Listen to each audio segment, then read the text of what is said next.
Hi, Glidus. Hi, it's Dragon Time. Hello, Swift. It's Dragon Time. So I'm just so excited for Dragon Time. It's back. It's back. We're back. After 2 years. 2 years! 2 years! And not once did we talk about dragons.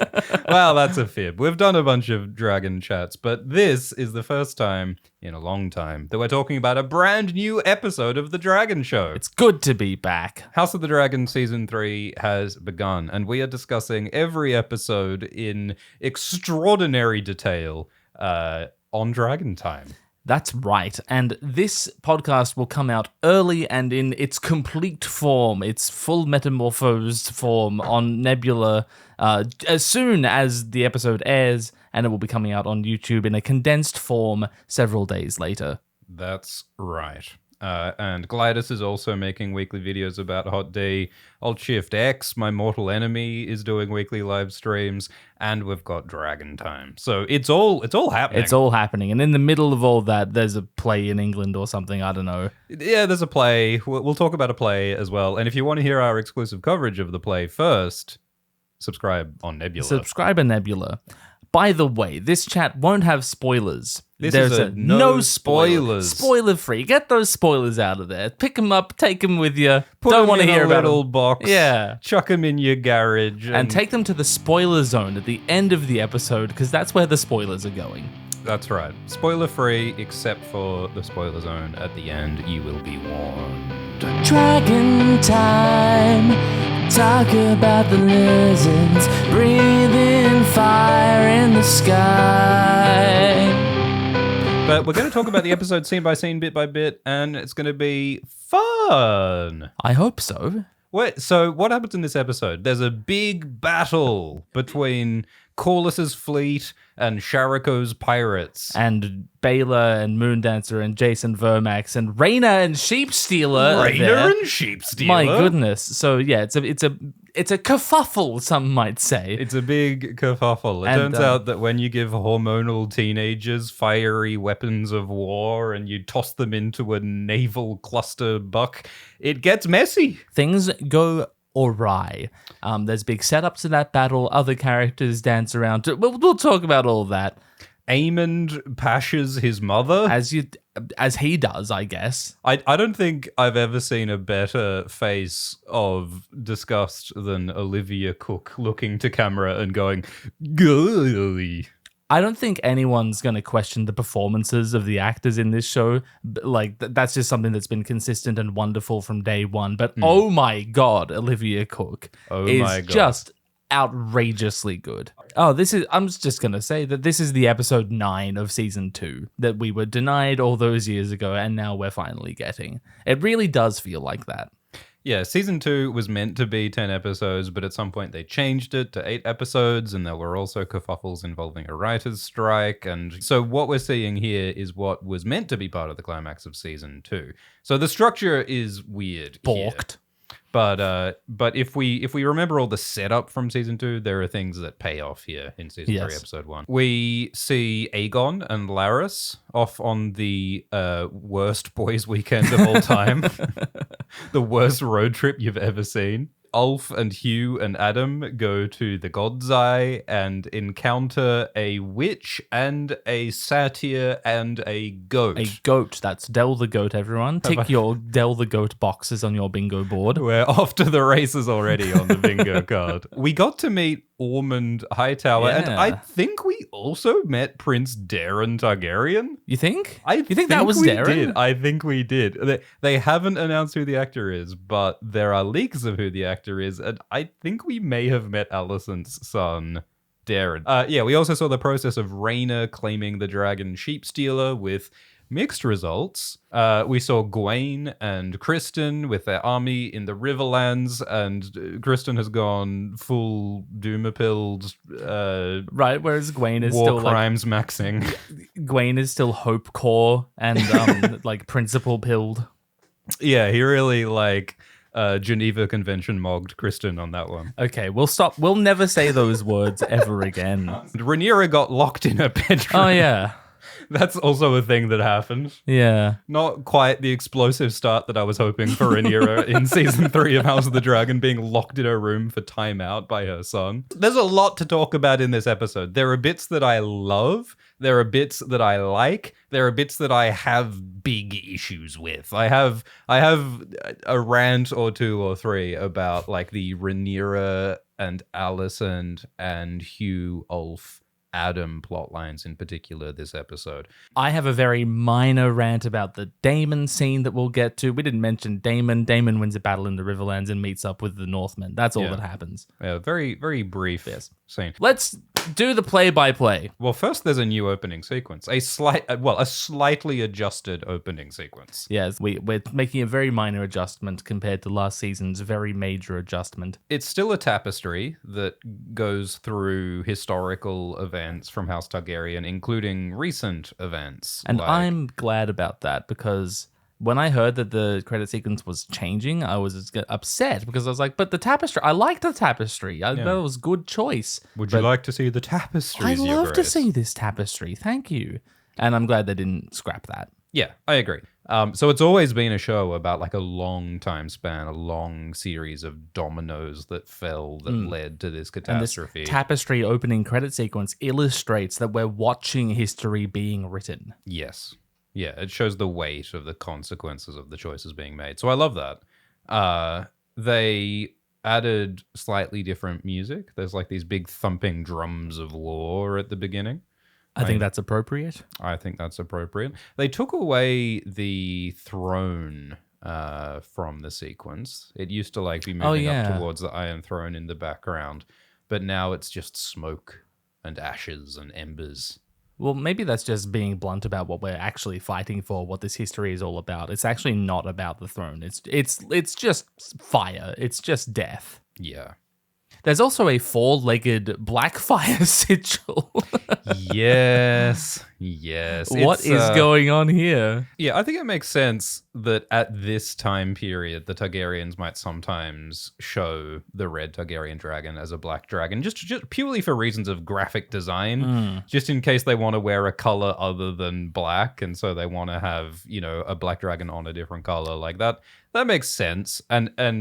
And yeah, the Blackfyre Rebellion is a thing from the time period of A Night of the Seven Kingdoms, the other Game of Thrones spin-off show, which happens much later. So yeah, it makes sense that they might have black dragons in this period. But why does it have 4 legs? Look, so it's the logo of the show, and it always has been. It's always been a part of this show's graphic language that it's a 4-legged dragon, except for the Greens, which have a 2-legged golden dragon. It's just commitment to a mistake from Game of Thrones. And I think that at some point a serious conversation was had about which dragon we're going to go with. I think they know what they're doing. Yeah, I believe that the original 4-legged design from Game of Thrones specifically was the result of a mistake, a chain of command, lack of clarity that just resulted in Viserys Targaryen wearing a 4-legged dragon on his shirt in season 1, episode 1. Yeah. Yeah, I agree. Whereas Ryan Condal, the showrunner of House of the Dragon, I think is much more attentive to these details. He's a props guy. He's a fanatic for props. Yeah, and he's a big old Game of Thrones book nerd in a way that D&D never were. Of course, dragons also only have one head. The fact that it's a 3-headed dragon to represent Aegon and his Well, that has sister symbolic meaning because it represents Aegon and his sisters. The dragon must have 3 heads. But the 4 legs is just a mistake. Rhaena Targaryen. She claims a dragon. That's how the episode starts.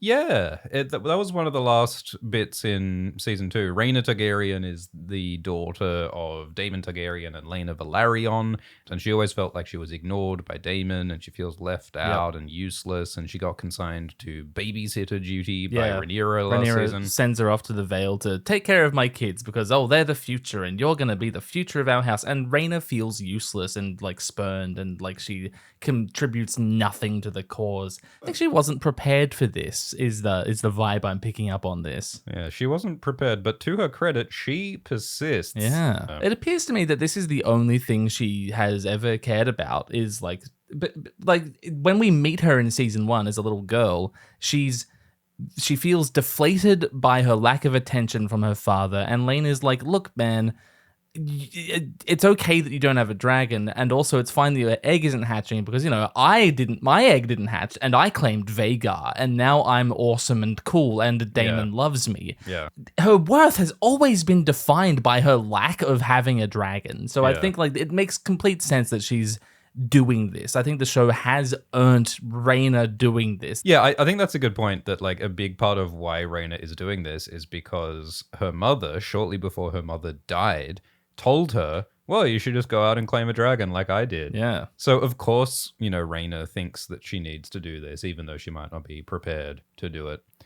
And I really like these scenes. I really like how they're done. Too. Yeah. I love the design of Sheepstealer. I'm in love with Sheepstealer. Yeah. I think he's beautiful. Yeah. He's so scrangly and why he's feral. It's great. His jaw is all fucked up. He's also, got the underbite of all underbites. This dragon needs braces. His untrimmed nails. Yeah. But also he's actually not evil, right? He shares food with Rhaena. He goes off to hunt and brings sheep back to share with Rhaena. And I think that's really beautiful. I think with Rhaena, they're emphasizing that this was quick, this was rushed. Rhaena doesn't know what she's doing. Yeah, Sheepstealer is not tamed. The big difference between what Lena did in claiming Vhagar and what Rhaena's doing in claiming Sheepstealer is that Vhagar had been a Targaryen dragon for over a century. Yeah. Vhagar has been ridden before. Vhagar's around people. She knows that she doesn't obey everyone, but she's used to working with people. Sheepstealer is feral. Yeah. Sheepstealer is not ready to listen. Yeah. It doesn't know how to take commands. Yeah, I like this sequence of Rhaena trying to tame the dragon and discovering that she has not, in fact, tamed the dragon. I like it too, and I do enjoy these scenes. It feels so dangerous and wild and stupid and why would you do this? But also, how could you not do it? Rhaena is a teenager who's trying to prove herself, and what teenager hasn't done some rash thing out of ambition and impulse to try and prove themselves? I think it makes a lot of sense. I feel like if one of the ancient dragon lords of Valyria was seeing this happening, they'd be like, what the fuck are you doing? Why are you letting your nuclear weapons roam about the countryside? Why are you letting teenagers try to ride dragons without any training or dragon keepers or rules? It shows how far House Targaryen has fallen and how much of a mess. Yeah, the fact that there's a wild dragon at all. Yeah. I mean, just like weapons of war in the real world, you want you want some kind of institution behind such powerful weapons. You don't want individuals. You don't want any individual to have the ability to press a button and launch a nuke. You want institutions and checks and balances and processes and rules to be able to decide when power is used. And that's, the ethics of power and war and force is something that this series has always been deeply interested in. But mainly I like these scenes because Sheepstealer is a scrangly little fellow. He's so ugly. I love him. Yeah.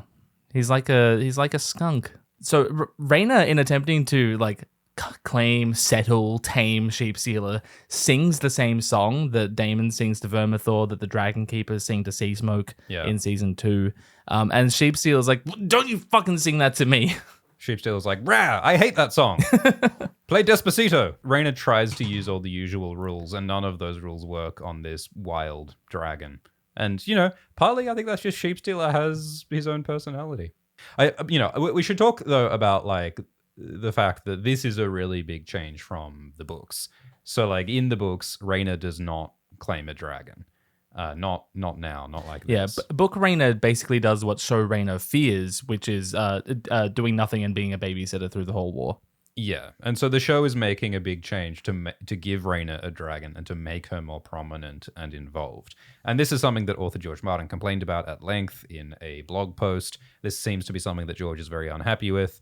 And we can talk a bit more about it in the spoiler zone, I suppose. But for now, I think, it is a big change. And I'm very, very curious to see what happens with Rhaena now. So then we cut to my favorite character, Grand Maester Orwyle. Orwyle. He's the one guy in the Red Keep who isn't a frothing lunatic. Yeah, he's just a guy who's got a job and a head, and he'd like to keep it that way. He sure would. But he gets woken up in the middle of the night, and he gets dragged out by Aemond and almost gets executed by Aemond because Aemond wrongly assumes that Orwyle helped Aegon escape.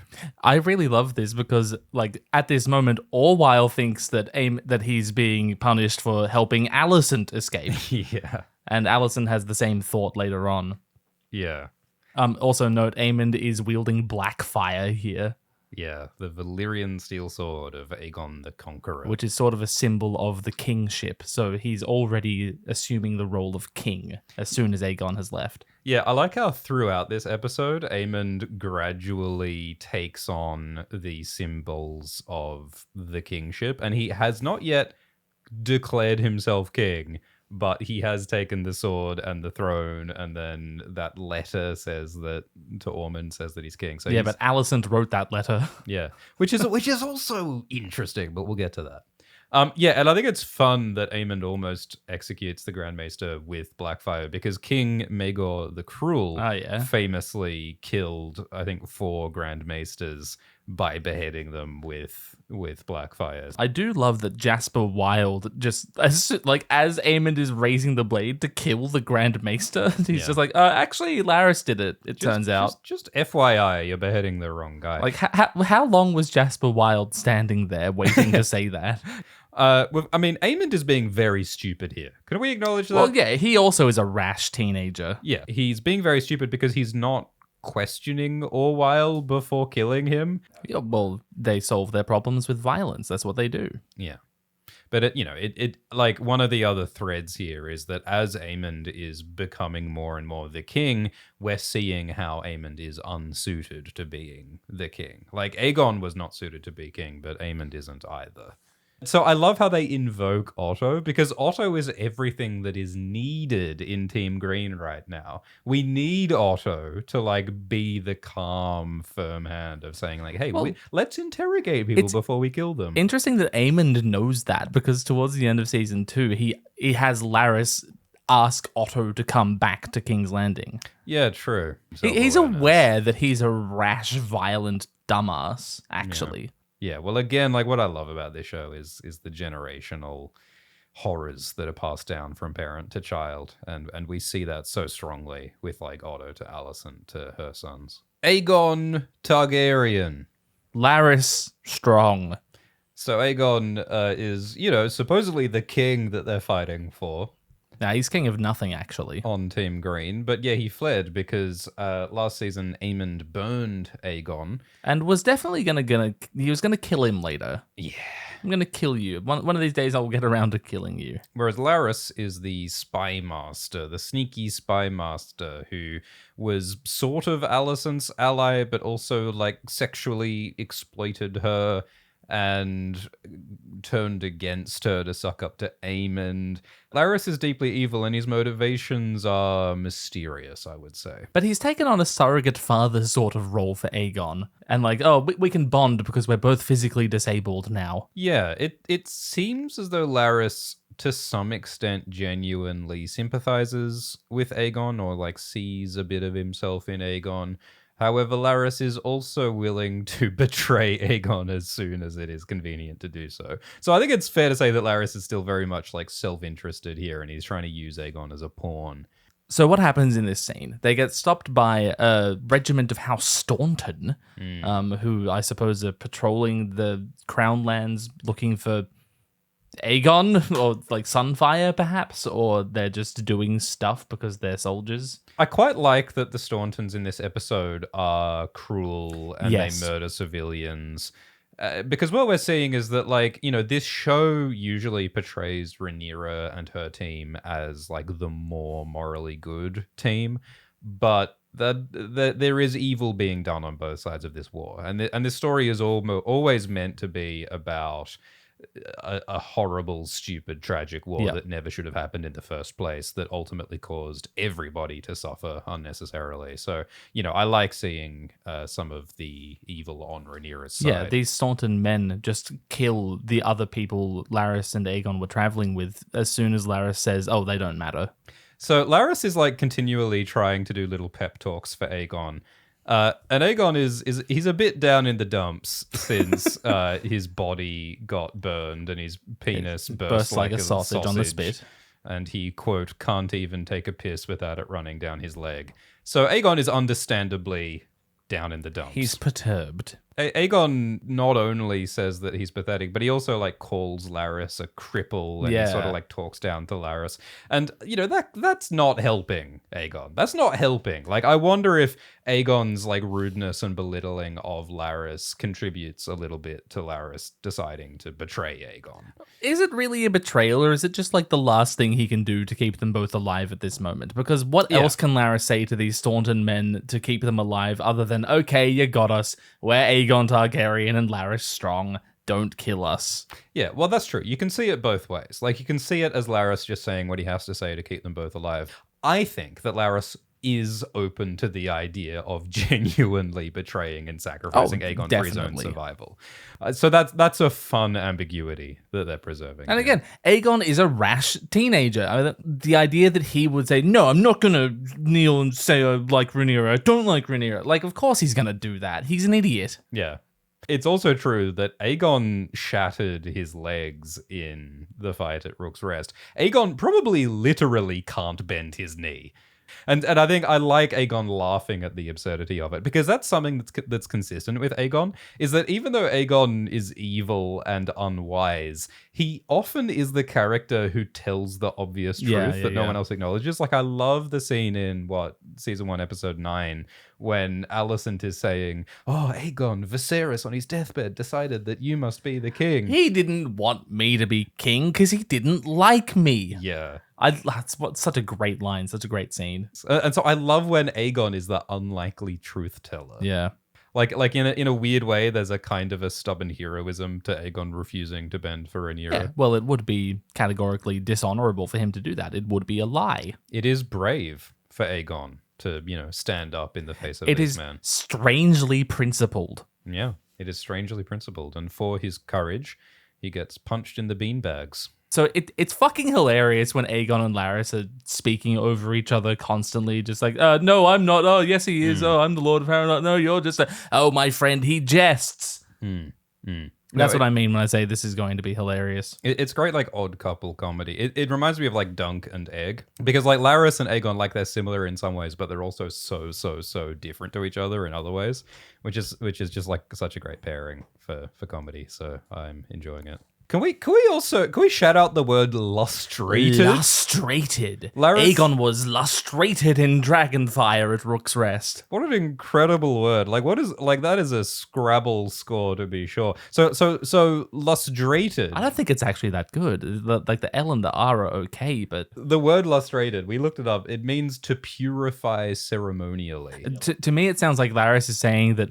Rhaenys baptized Aegon. Baptized in flame. Or Aemond baptized him in flame. Yeah, I mean, there's layers there, because, like, Aegon, I mean, who is in greater need of cleansing than Aegon bloody Targaryen? Like, Aegon is an awful, ugly, monstrous person who most certainly needs some purification, if you ask me. Last scene, when Larys first spoke to Aegon after Rook's Rest, he said, you have already written yourself into legend. Yeah. You survived Dragonflame. So, like, Larys is right. This is legendary that Aegon is still alive, and now he's, like, hyping it up even more. Is he building Aegon up to be a religious figure in the same avenue Rhaenyra is? Like, I mean, Aegon and Rhaenyra are parallel characters, so, like, that is a, like, avenue they could explore, which I'm fully in favor of. I think that's hilarious. Making Aegon evil rapist dickhead Aegon like a messianic figure because he was baptized in Dragonflame. That's amazing. But most great celebrated men and prophets and emperors were monstrous people, I suspect. Yes. And yeah, I feel like Larys genuinely hopes that Aegon will be transformed into a radically different person, or at least will be perceived as a radically different person as a result of this. Like, Larys sees a PR win here. So yeah, I think that Larys and Aegon are a promising pair with potential. They're a dynamic duo with one dick. Yes. So then we cut to Queen Rhaenyra on Dragonstone, leader of Team Black. What a beautiful shot. Oh my goodness. Who's the director? Loni Peristeer. My God, Loni is painting with light here. Oh, when has this show not been gorgeous? But yes, beautiful work. And it really fits what's happening with the character, which is that Rhaenyra is like starry-eyed and she's like blinded by like hope and enthusiasm and faith. I really do love her demeanor in this scene, which is that she's just like awestruck by Allicent like being useful to her, she thinks. I'm happy that she's happy. However, Jace is so right that Rhaenyra is foolish to trust Allicent here. Like, from Jace's perspective, it makes perfect sense that Jace is like, well, of course you can't trust the leader of the opposition. Of course you can't just walk into this trap, because it is very reasonable to fear that Vhagar will be there and will eat everybody. I love that Rhaenyra says, no, Vhagar's not going to be there. Alicent told me that Aemond's leaving with Vhagar. So don't worry, we can trust Alicent because Alicent said that this other thing is happening. Yeah. Like, how is that going to convince Jace of anything? Yeah. And Alicent, of course, has lied and manipulated before. And also, Alicent doesn't control Aemond. I just don't believe that Rhaenyra needs Alicent's help to take King's Landing. Like, I don't believe that it's helpful for Alicent to open the gates to Rhaenyra's forces, because Rhaenyra has like 7 dragons. She can fly over the walls. She can go to the Red Keep. She can force people to surrender. Like, it is useful for Vhagar and Aemond to not be there. Like, that is useful, but they're still going to have to face Vhagar at some point anyway. Yeah, true. So, like, that threat is not nullified. It's only delayed. Ultimately, like, the heart here is that Rhaenyra, in some deep way, is heartbroken from the conflict with Alicent, and she is partly overjoyed that Alicent has like come to her and like made concessions, and they've found some common ground. And so I think it's the combination of Rhaenyra's like love for Alicent plus her faith in the prophecy plus the confidence from getting the dragons, like all of that is combining to make Rhaenyra willing to believe Alicent and go to King's Landing. And I think it also makes sense that Jace thinks it's a stupid idea. Jace doesn't know Alicent. Jace wasn't Alicent's best friend as a kid. Yeah. Jace saw Alicent slash Rhaenyra's arm open with a knife in season 1, and Alicent's son, Aemond, killed Jace's brother. That's the crux of Jace's reasoning here. He says to Baela, is they killed my brother. Yeah. Rhaenyra, like, for like a season now, has been stopping Jace from doing things for more than a season. Rhaenyra has been trying to protect Jace and preventing him from flying to war. And so Jace is frustrated by that, and he ultimately does the same to Rhaenyra by trapping her. Like, Rhaenyra has made a lot of highly questionable decisions lately, and so I think it's not unreasonable for Jace to say, like, hang on a minute, time out, take a breather, like, go to your room and have a think about it. I wish he wishes that he could have locked Rhaenyra up before she went to King's Landing, before she gave Ulf and Hugh dragons.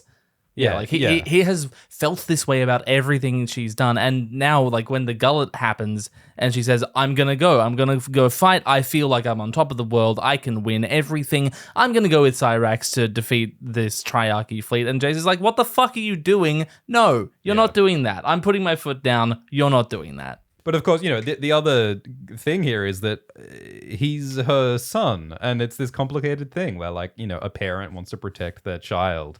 But and as a child wants to like reach out from under their parents' grasp. Yeah, and I think that like growing up, children eventually begin to protect their parents instead of the other way around. Like that is something that shifts at a certain point. And of course, there's also like the gender dynamic here of, you know, Rhaenyra as a woman is expected to stay home and be protected while the young men are meant to go out and do the battling. So I had not noticed this. There's gender in this show. There's so much gender. The show has like shifted agency away from Jace and put it in Rhaenyra's hands.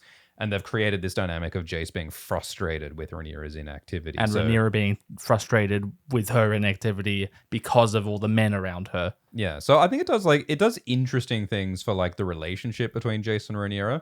However, I think it also has the feeling of like artificially putting Rhaenyra in a box and preventing Rhaenyra from doing things. I mean, that's precisely what happens to her in this episode. Yeah, Jace puts her in a box and prevents her from doing anything. Yeah, they literally lock her in a room. And I think that I don't like that vibe. It's not fun to watch a character have no choice and no agency. It's not fun to see Rhaenyra say, "What would you have me do? I can't do anything," scene after scene. So Rhaenyra being locked in a room obviously robs her of any agency, but it's an act of Jace's agency. Yeah. This is Jace's episode, right? Yeah. It's his last final act of, no, fuck you, I'm going to go be my own person. I'll go off and die in a stupid war. The what would you have me do stuff, I did a big binge rewatch of the entire show recently, and it stuck out to me that Viserys says, "What would you have me do?" a few times in season 1. What would you have me do? What would you have me do? What would you have me do? And then Aegon says it in season 2 as well as Rhaenyra. What would you have me do, mother? What would you have me do? What else would you have me do? So it's very easy to point to Rhaenyra saying, "What would you have me do?" and say, well, that's emblematic of the show, like dragging its feet in relation to Rhaenyra. But it's also the show actually doing something. It's saying something about those characters. It's not just dragging its feet. I agree that it is, but it's not just that. I think that partly it's a consequence of the adaptation. A lot of this stems from a decision that they made in the beginning, which is they decided to make Rhaenyra and Allicent the main characters of this story. Because in the books, they're not the main characters. There are no main characters. It's a history book. Like it jumps between all these different characters, and there is no main character. And I think that they were correct to decide, okay, we need... That's a problem. You can't have a show like that. Yeah, we want main characters. We want an emotional through line. We want a relationship at the heart of this story, and they chose Rhaenyra and Allicent to be the heart of it. And I think that's a good choice for a lot of reasons. It creates the tragedy, it makes the emotional heart of this story the tragedy of the breakdown of the friendship between Rhaenyra and Alicent, and it shows how gender and patriarchy tore them apart. It shows how historical narratives misrepresent them. I think, and all of that is themes in the book. I think that all makes a lot of sense. However, I think the big problem with making Rhaenyra and Alicent the main characters is that in the books, Rhaenyra and Alicent don't do very much from this point on in the story. And so the result is that Rhaenyra and Alicent don't do much of consequence in season 2. But they're on screen so much. Yeah, so what you end up with is the main characters are on screen and they're not quite doing anything directly. Yeah. The plot is happening around them and their relationship is happening, but it's not going anywhere, and the plot progresses and the characters are there, but they're not really part of the same thing. Yeah, so they're tying their own hands here. They're putting the main characters in a box, and it's hard to get excited about it because they are so obviously making up reasons for stuff to not happen. There's a lot of this. Okay. What would you have me do? Look, I agree. It is the show spinning the wheels. It's tucking its characters into little corners so we can wait for things to actually happen, so we can justify other characters doing those things instead. I also think it's justifying it as well as it possibly could, and it's making the most of the random bullshit it's making those characters do. Yeah, look, I agree that there's no perfect way to adapt this. I've said it so many times before. Fire and Blood is unadaptable. Yeah, whatever they do, it's going to be imperfect. And I think that with these weird, contrived bullshit scenes where they shove the characters in a corner to do nothing, I think that in the ideal circumstances, they use that opportunity to do character exploration. And they do that with Ulf. We got that fun character exploration with Ulf. And when Rhaenyra gets locked in her room, she has that line about the feeble body of a woman but the heart of a king. They are using these quiet moments to explore themes. But my concern is that how much more of these scenes are we going to get where main characters are doing nothing and we just have to suck it up? 3.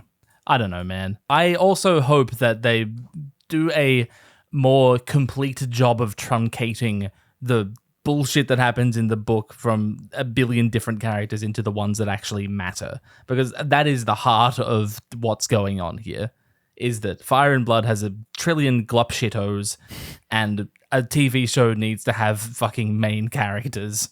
It sure does.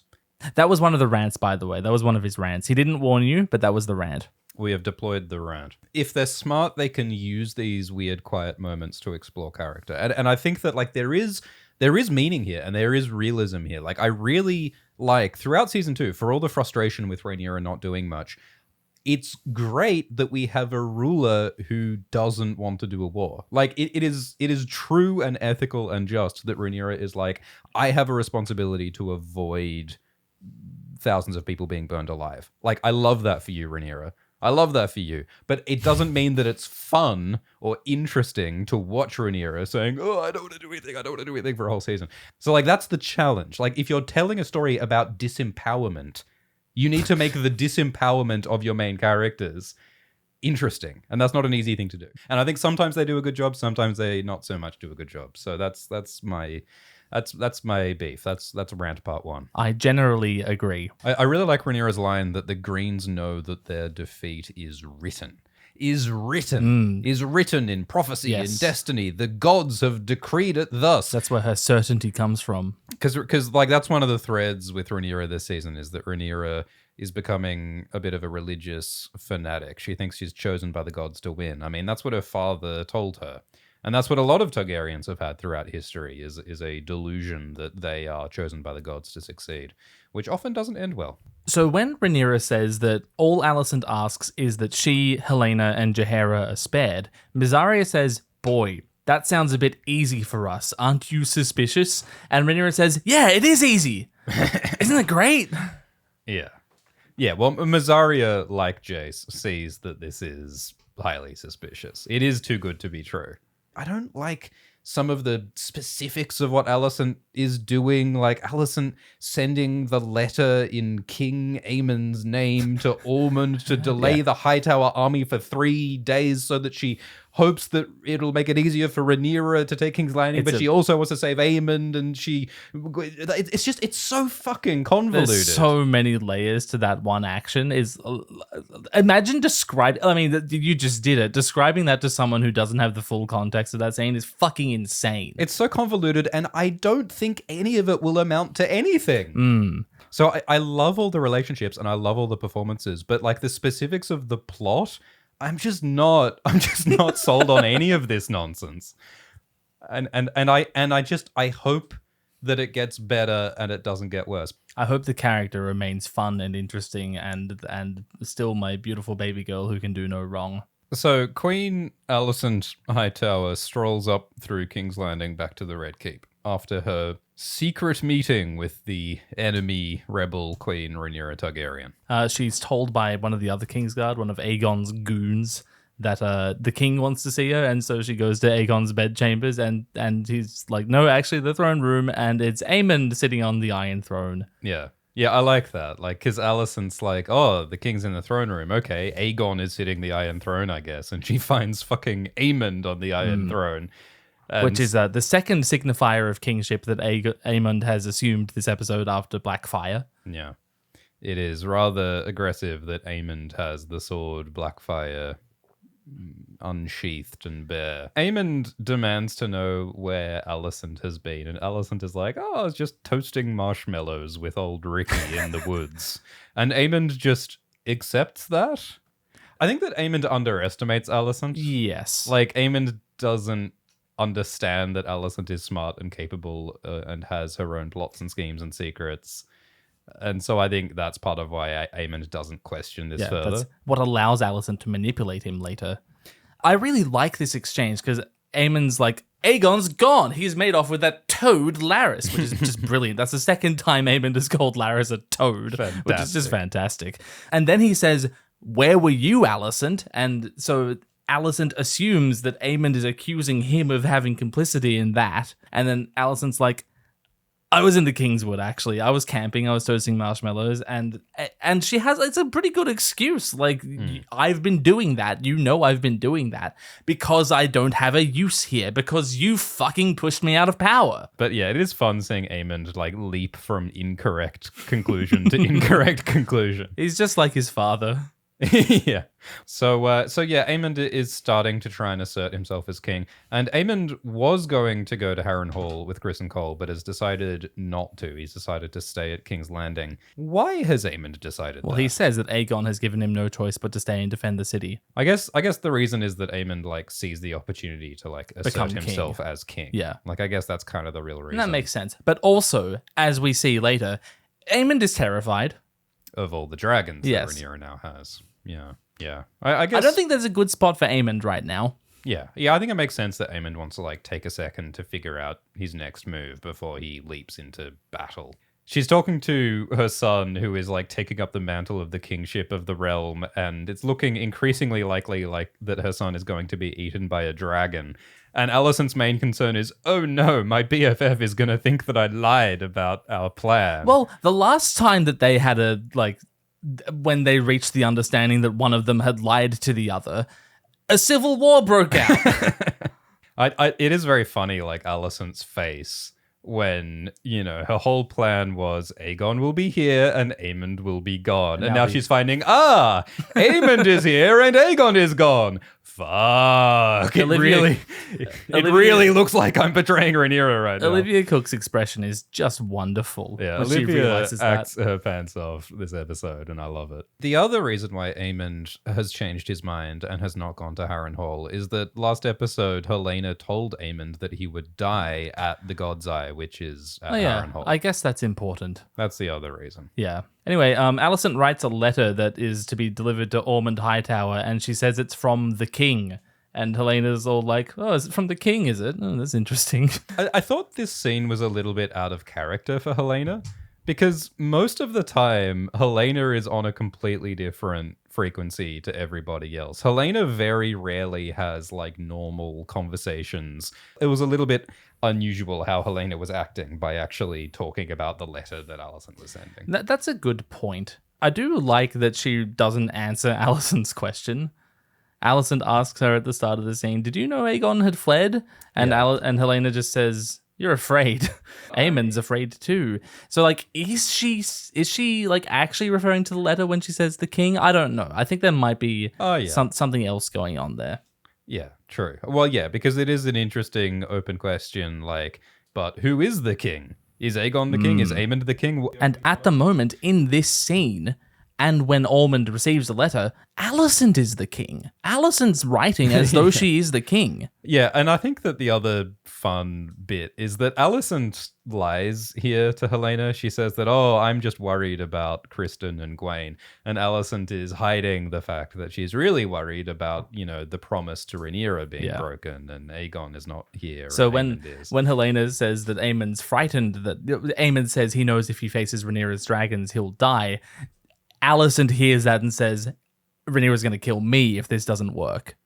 But I think the irony is that I think Helaena knows all of this. Yeah. Like Helaena knows, like she's seen the future. Like I think that she knows what's going to happen, and she knows that Alicent is lying to her. We get a scene in the Reach. Or are they in the Reach? They might be in the Riverlands. They're probably in the Reach. Aemond said they were coming up the Mander. Yeah. So they're in the Reach. Okay. It sounds like they're like imminent though, because Alicent bothered to send them a message to delay them by 3 days. Yeah. If 3 days matters, they've got to be relatively close. But in any case, there's a big army, a Hightower army. And a dragon. And a dragon. It's Tessarion. So they're on Team Green for Aegon and Alicent, and they're led by Lord Ormund Hightower, this fella. So Lord Ormund Hightower is the cousin of Alicent, and so now Ormund is in charge of House Hightower, which is one of the richest and most powerful families in this world. Even just this first shot of their camp, all of their tents are very orderly. They're in nice rows. They're matching. And I think this already tells you that, like, yes, the Hightowers are fancy and orderly and rich. And that is a sense that we get from Lord Ormund. We meet Ormund, and with Ormund is a young man who I think might be Daeron. It's not confirmed, but there are reports that the actor who plays Daeron is that guy. Benjamin Evan Ainsworth. Benjamin Evan Ainsworth. He's also playing Link in the Zelda movie. Really? Yeah, he is. Okay. That's Link over there. Wow. And so it looks to me as though this guy is Prince Daeron, but it's very, very, very strange to me that they don't acknowledge him as such. They don't call him Daeron, and he's playing the role of like a servant. He's just sort of obediently, silently obeying Lord Ormund. Yeah, it is weird. Now, Daeron in the books is Ormund's squire, so it does make some sense that he's playing this role. But this character isn't really given the air of a prince at this moment, I would say. He's not given the air of a prince. And if he's the prince and he's this important character and a dragon rider, why aren't they telling the audience who he is. Yeah. Why hasn't he been introduced? And it's so interesting that in all of the promotional material, in all of the trailers, in all of the press, there's been no fucking mention of Daeron. 3 trailers and not once did you mention your youngest son. So all of this is very puzzling. I think this is a really fun introductory scene for Ormund specifically. But we're also meeting Jon Roxton in this scene and Daeron Targaryen, who we've been waiting to see for 4 years. Yeah. There's more about this in the spoiler zone later on because there's something we completely didn't know about concerning Daeron. So wait for the spoiler zone and we'll fill you in. And there's this whole thing about how the messenger who brings the letter from Alicent... He's smelly. And Ormund doesn't like him being smelly. And Ormund takes a little sniff from a little pot of lavender oil or something. His censer. It makes sense that his obsession with things being nice and like it could be a religious thing. Like he could mask that in religion. You know what I'm saying? Yeah, but it's like what a fascinating way to define this character. What a way to introduce this character as like he's a bit pompous and maybe a little bit of a clean freak. The other interesting thing about him is that he gets this letter. And this is the letter that Alicent just wrote, and Alicent signed as King Aemond Targaryen. Alicent's plan is for her side to lose the war by Rhaenyra killing Aegon, because Aegon's the king. Right, and if Aemond is the king, then that doesn't end the war, because Aemond's the king and Rhaenyra hasn't defeated Aemond. Yes, so why is Alicent saying that Aemond is the king? Because that prolongs the war. So my question is Alicent... like lying to Rhaenyra and still hoping that her side can win the war? Or is Alicent just not thinking straight? I'm going to pick a nit. You keep saying that Alicent is on the green side, and I just don't think that's true. Well, that's the question I'm asking. Yeah, well, no, Alicent's on Alicent's side. But I'm also interested in Ormund's reaction. Because Ormund gets the letter and he's like, oh, King Aemond. So Aegon is dead then. The letter actually says that Aegon's been abducted. Yeah. And Jon asks, oh, okay, so that means Aegon's dead. And Ormund doesn't really respond to that. He just says one king is as good as another. Which is interesting because it tells us that Ormund doesn't care about his cousins, Aegon and Aemond. Like, it's interesting that Ormund doesn't give a fuck about his rightful king and his family member, like the son of his cousin. To me, that means so long as it's not a queen. So, like, yeah, it doesn't matter that Aegon's gone, so long as Rhaenyra isn't winning. Surely Ormund's motivation is that he wants the High Towers to come out on top because his power as Lord is contingent on the Greens winning. One of Alicent's sons needs to be king. It's very odd. All of this is very odd and puzzling, and I'm curious where it's going. We also get introduced to bold Jon Roxton. It's Johnny Roxton. Who's a knight, and he's got a Valyrian steel sword called Orphan Maker. Hell yeah. I do like that Ormund calls him, what news, Bold John. Yeah. Like, we're calling you by your nickname, mate. Yeah, it's fun that he's leaning into the personal brand of Bold Jon Roxton. I like this little monogram AT with like the T going through the A. That's like a fun little personal logo for Aemond Targaryen. We should also talk about like the gravity of what Alicent has just done, which is she's faked a letter and claimed it's from the king when it's not. Like, that's treason. Like, Alicent is committing a crime here. And oh, look, I think that's just another straw on the camel's back of Alicent's crimes. It's weird, like this plot, like putting the Hightower army in limbo, telling them to wait for something that will never come. Like telling them to wait for Vhagar and Vhagar will never come is just like how Ulfhew and Adam are waiting for Vhagar who'll never come. Like, it's just weird how this show keeps putting its characters in limbo. And it's sort the of like Hightowers get forced to wait. Rhaenyra gets forced to wait in her room. Ulfhew and Adam get forced to wait in the So the upshot of this scene is we meet a guy who seems interesting and we want to see what he does, and we're told in this scene that he won't be doing anything yet. Like, why not just introduce him later? A lot of, I mean, partly, I think, obviously, as with everything, it's maybe partly a result of the change to season 2, going David from 10 Zaslav's episodes fault. to 8 episodes. Yeah, this is probably just a carry-on ramification of the episode order being slashed at the last minute.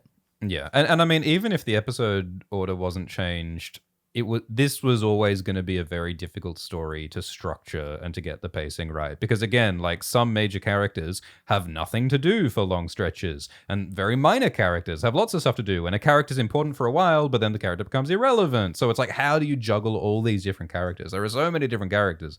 How do you juggle them all in a way that feels like a good pace? Yeah, it does feel like history. And history doesn't have neat character arcs. And so this show is always a compromise between the realism of having no satisfying arcs or pacing versus needing to make a show that does have good arcs and pacing. Well, that was Ormund. Strange introduction. Little weird guy. Of Ormund and Bold John and maybe Daeron. Tessarion, though, that's always going to be good. Well, Tessarion does look beautiful, so that's exciting. And now for the most normal scene ever. Oh boy. Yeah, we get a scene with Aemond and Allicent where Allicent tries to convince Aemond to leave King's Landing and go to Harrenhal.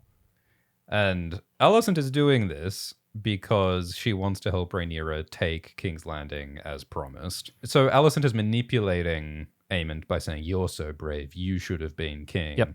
If only you'd been born first. Oh, I failed with Aegon, but you're so much better. Which is a lie, because Alicent knows that Aemond is not a good person or a good king. But there also is genuine regret at how Alicent does feel guilty for raising her sons wrong. I think when she says, like, if I lose you like I lost Aegon, I will be lost. I think that's true. Yeah, so there's a really fascinating mix of like truth and lies here.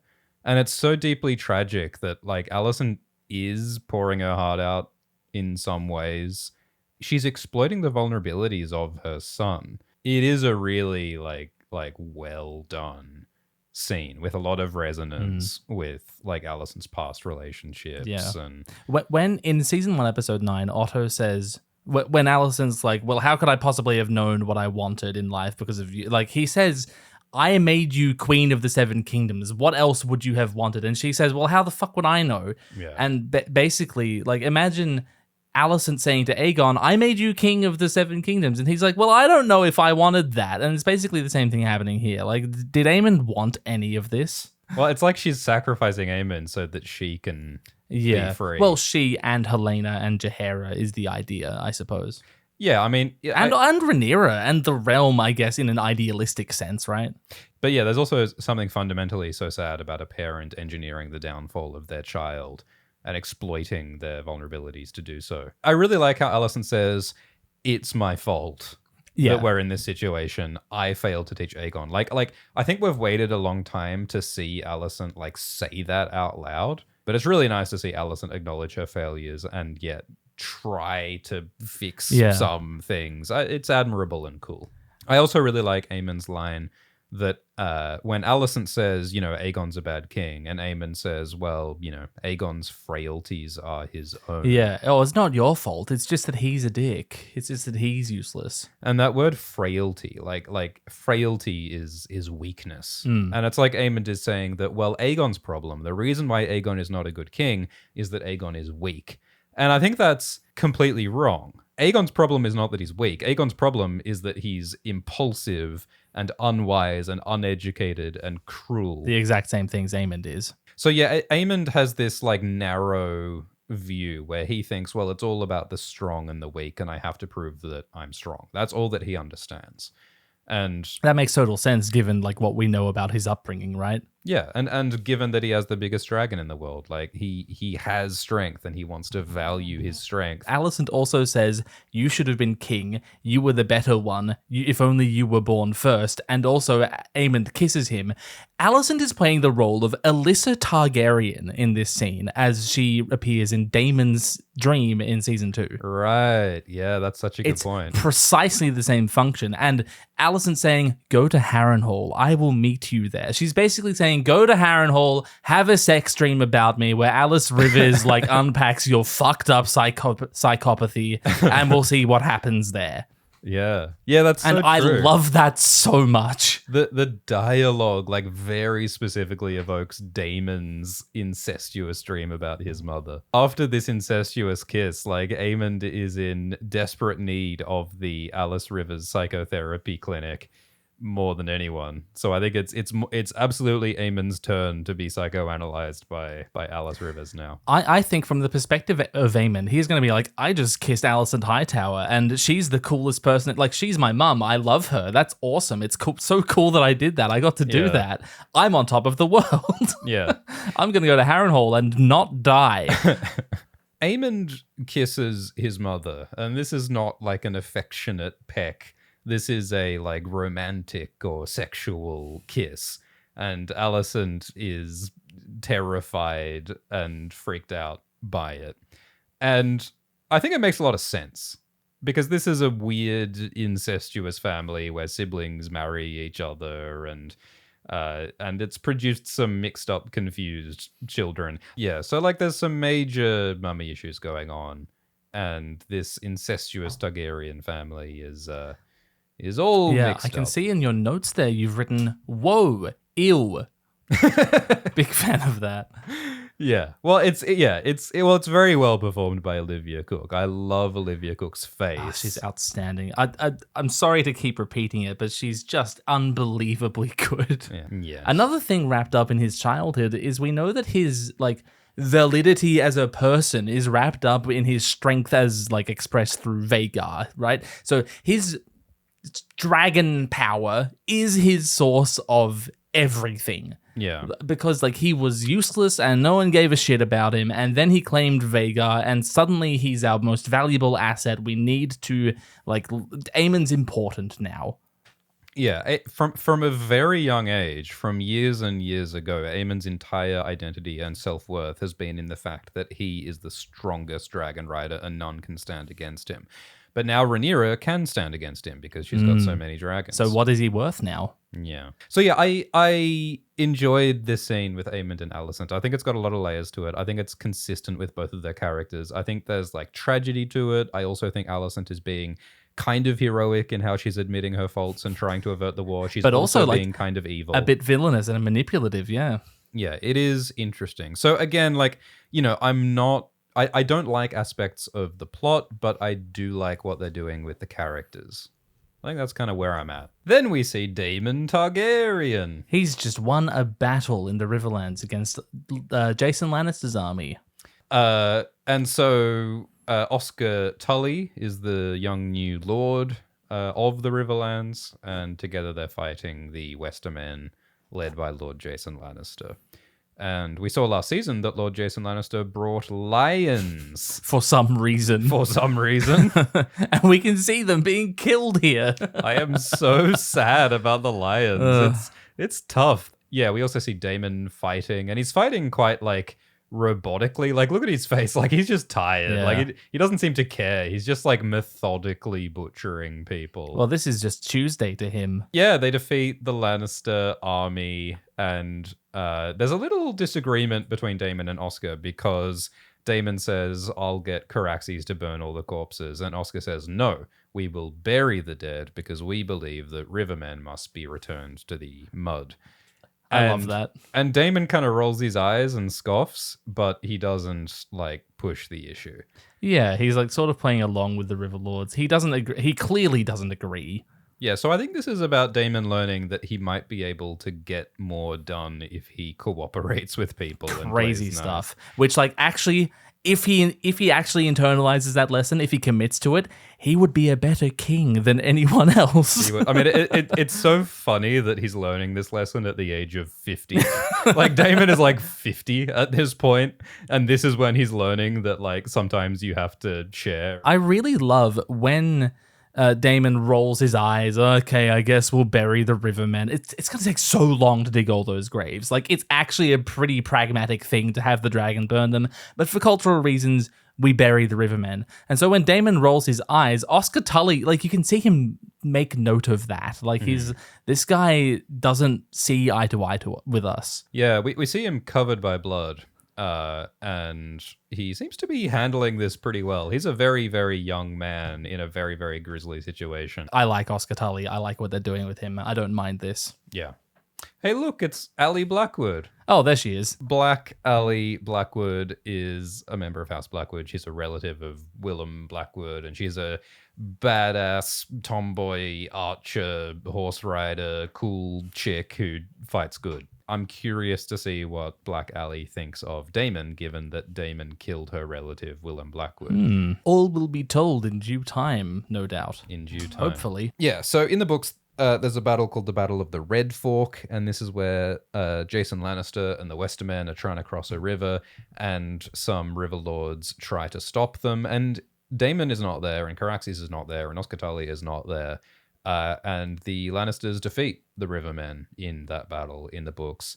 And that's where Jason Lannister is killed in the books. But here they're doing something different. And it's apparently the Northmen who kill Jason Lannister. So they're swapping things around. They're combining some battles. I think they're basically simplifying things. I don't think it makes a big difference. In the books, there are lots of battles with different houses with characters who we don't know or don't care about. So it makes sense to simplify things and put the main characters in the battles, I think. The Lannister army gets routed, but, it's fearful that they're going to regroup at the God's Eye. So it's cool when the Northmen show up and they've killed Jason Lannister. That's great. Now they don't have anyone to, really group under. Their command has been fucked up. But what bothers me is that in this line, Oscar Tully says, our scouts believe that the Lannisters are going to regroup. Now, he mentions that they have scouts. How do the Northmen sneak up on them? Yeah. Game of Thrones just does this, and it's done it since season 1 of Game of Thrones, where an army just it's a cool visual, don't get me wrong, it's cool in the plot when it happens, but it's also what do you fucking mean an entire army snuck up on you? Look, I think that the upside is that we get fun dramatic moments, this army emerging from the trees, and it's ooh, who is it? And it turns out to be the Northmen. It just bothers me that he mentions that they have scouts. I agree. And then it turns do you? Yeah. But then we do meet the Northmen, and they have Jason Lannister's head, and they say we're here to fight for die for the Dragon Queen, and that's Roddy the Ruin, isn't it? Roderick Dustin? Yeah. With his crossed axe sigil. Yeah. Which is awesome. And then Daemon says we've got more lions to hunt, which I guess means we're going to just pursue the remnants of the Lannister army throughout the Riverlands, I suppose. Yeah, they call themselves the Winter Wolves, which is epic, and they're all holding Stark banners, which does bother me a little bit. Because in the River Lord's army, we see so many different houses' sigils, whereas in the Winter Wolves army, all we're seeing is the Stark sigil and Roderick Dustin's Dustin sigil brooch, I guess. Criston Cole is the hand of the king, and I think they should have picked someone else. Gwaine Hightower is the brother of Allicent, and together they are leading an army of Crown Landers towards Harrenhal. And they all think they're going to die. Criston is a murderer. He's someone who does not have a lot of moral flexibility, and so he's decided, well, might as well do all the crimes. I do love how this scene ends with Criston saying, we will all be beasts by the end. And Gwaine's not if we just fucking stick to our principles, not if we try to be good. And Criston just looks at him are you seriously? Obviously we're not going to do that. Yeah. Something that I love is that they really set this up from the beginning. Like season 1, episode 3. Rhaenyra says, oh, Jason Lannister is annoying. And Criston says, you want me to kill him? I can kill him for you. And then Rhaenyra says, oh, will the people accept me as queen? And Criston says, they won't have a choice. So right from the beginning, it was very clear that all Criston understands is force. And he's black and white, all or nothing. He doesn't understand a bit of compromise and a bit of politics. The only thing he understands is force. Right. And you see that also when he breaks his vow one time by having sex with one princess. Yeah. And he's well, it's all fucking over. Obviously, I did the one thing I'm not supposed to do, so now I must die. Yeah. And it's interesting because that is partly a consequence of the rules of the world that he's in, because he's told that as a Kingsguard knight, if you break your oaths of chastity, you're dead. Your life is forfeit, your honor is kaput.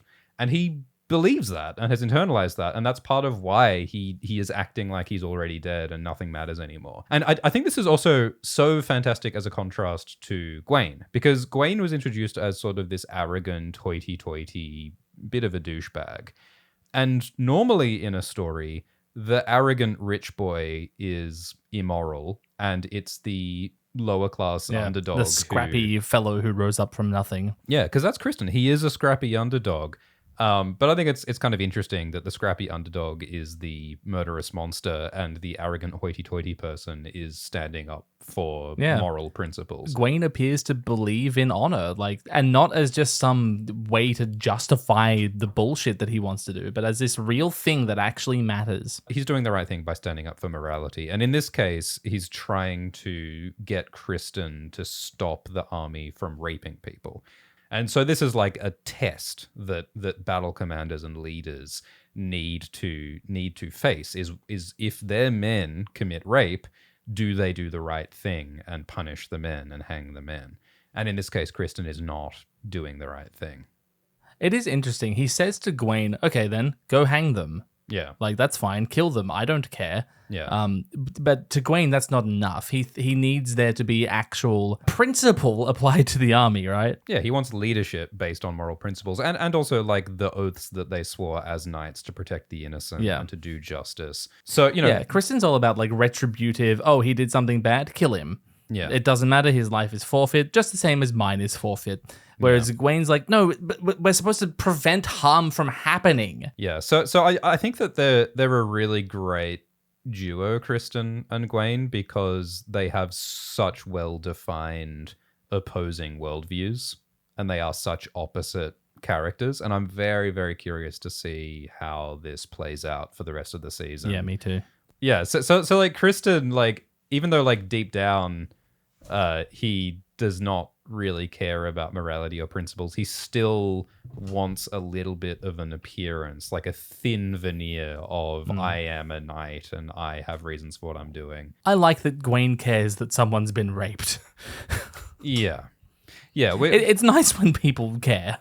Yeah, there's so much cynicism in so many of these characters, and it's nice to introduce Gwaine as this sort of fresh face who has not yet been horrifically corrupted by everything, and he's no, let's actually do the right thing. Yeah, no, I like this scene. I'm also terrified by Criston's dead-eyed stare. He's very good at it. The soul left Criston a long time ago, and it's holy shit, what is this guy capable of? It's very Colonel Kurt's Heart of Darkness, Criston's story here, I think. Things are going to get worse before they get better out in the war-torn Riverlands. The last thing of passion he ever did was ask Rhaenyra to run away with him. I think that was the last time we saw him actually wildly emote. That was the last time he had hope. Yeah. That was it. He died. He died when she said no. Yeah, and I love the cinematography here. The gray, colorless color palette reflects the colorless lack of hope, the absolute coldness of Criston's heart. And yet the show still finds a way to be gorgeous. This show is so visually beautiful. So then we get a scene with the new dragon riders, Ulf and Hugh and Adam. The fresh meat. And they are near Harrenhal. And we learn that Rhaenyra has sent them here because Rhaenyra thinks that Aemond and Vhagar are going to Harrenhal, and she wants Hugh and Ulf and Adam to go and kill Aemond when he arrives, but Aemond hasn't turned up because he changed his mind, and so now the boys are on a they're on a camping trip with some weird vibes. And Ulf talks about his backstory. So remember, Ulf is the bloke from the pub. Here's my backstory. He got peer pressured into claiming a dragon. And we learned that he grew up on the streets. He was a gutter rat, like Dunk, I suppose. He never knew his mother. And like Jon Snow, like Dunk. Ulf said that he knew a red priest, and the red priest paid him to do things and fancied him. So it sounds as though Ulf might have been sexually abused. And the Red Priest said that Ulf had king's blood. But I think that the point is that Ulf suffered and he had to fight to get the scraps he needed to survive. And now he's landed the fucking dragon. Yeah.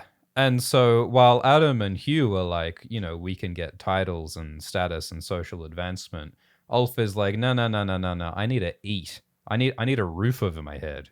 That's where I'm at. That's where I come from. And so that's why Ulf has this perspective of just wanting to get material security, which makes sense from where he's come Yeah, from. So I can't live in a title. I can't drink a title. You know, he might know that he's meant to be polite, but he chooses to play the character of this sort of larger-than-life, noisy, charismatic buffoon, because that's sort of the persona. Like, we saw that at the pub. That's the persona that he plays. That's how he's gotten this far in life. And he talks about how, like, he adopted that persona, Ulf the Dragonseed, because it made him feel like he was worth something and he was going somewhere. And it's very much like Tyrion tells Jon Snow to, like, create an identity for yourself, wear it like armor. So I think, all of this is very, like, none of this is in the books, but I think it's very in keeping with George Martin's story. I think it's great character work. It's like, it fits with the universe, and also it is the plot dragging its feet. Yeah. For these characters to not be involved in what's actually happening. And I think it is, like, pretty well, as I said before, it's pretty well justified given what they have, but it is still a little bit frustrating. Yeah, I agree. I like these scenes. Yeah, me too. So Ulf does a poop, and he sees a goat. It's Del the goat. It's Del the goat. From season 2, our favorite. Our favorite goat. And the goat growls at Ulf, and he's understandably perturbed. It interrupts his peaceful defecation, and he runs away. I think that was the right move. And this is, of course, the goat that we saw in Harrenhal, so I was excited. Alice Rivers appears later in this scene. Did Alice Rivers take Del for walkies to frighten Ulf while he was pooping?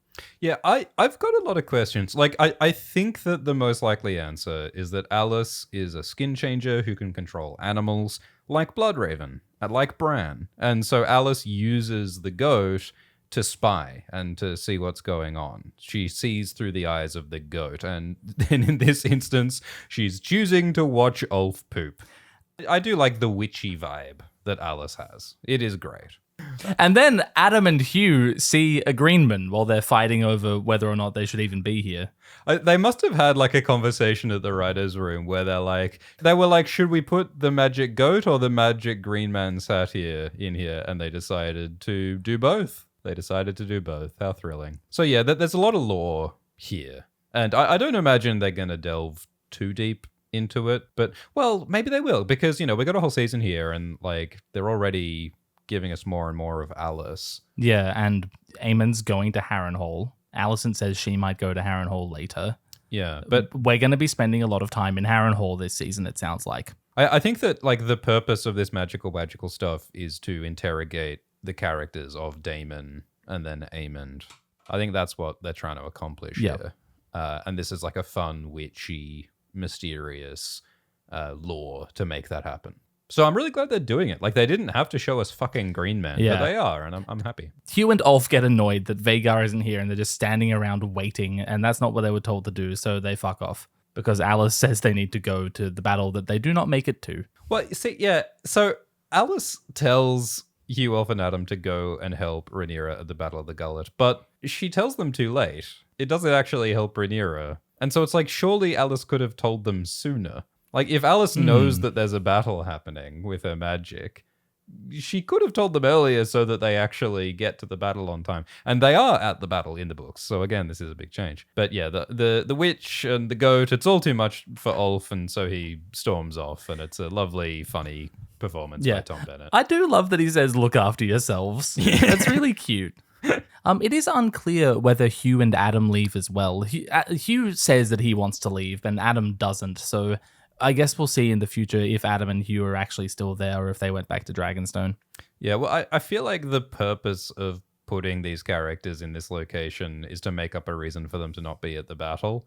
So I feel like there's no reason for Hugh and Adam to stay. I guess another possibility is maybe Hugh and Ulf will leave and maybe Adam will stay, and then Adam will get a bit more time with the Green Men. Oh, yeah, to tie in with the book. Which is more in keeping with the books and could give Adam a bit more of exploration of his character. Cool. Finally, the meat of the episode.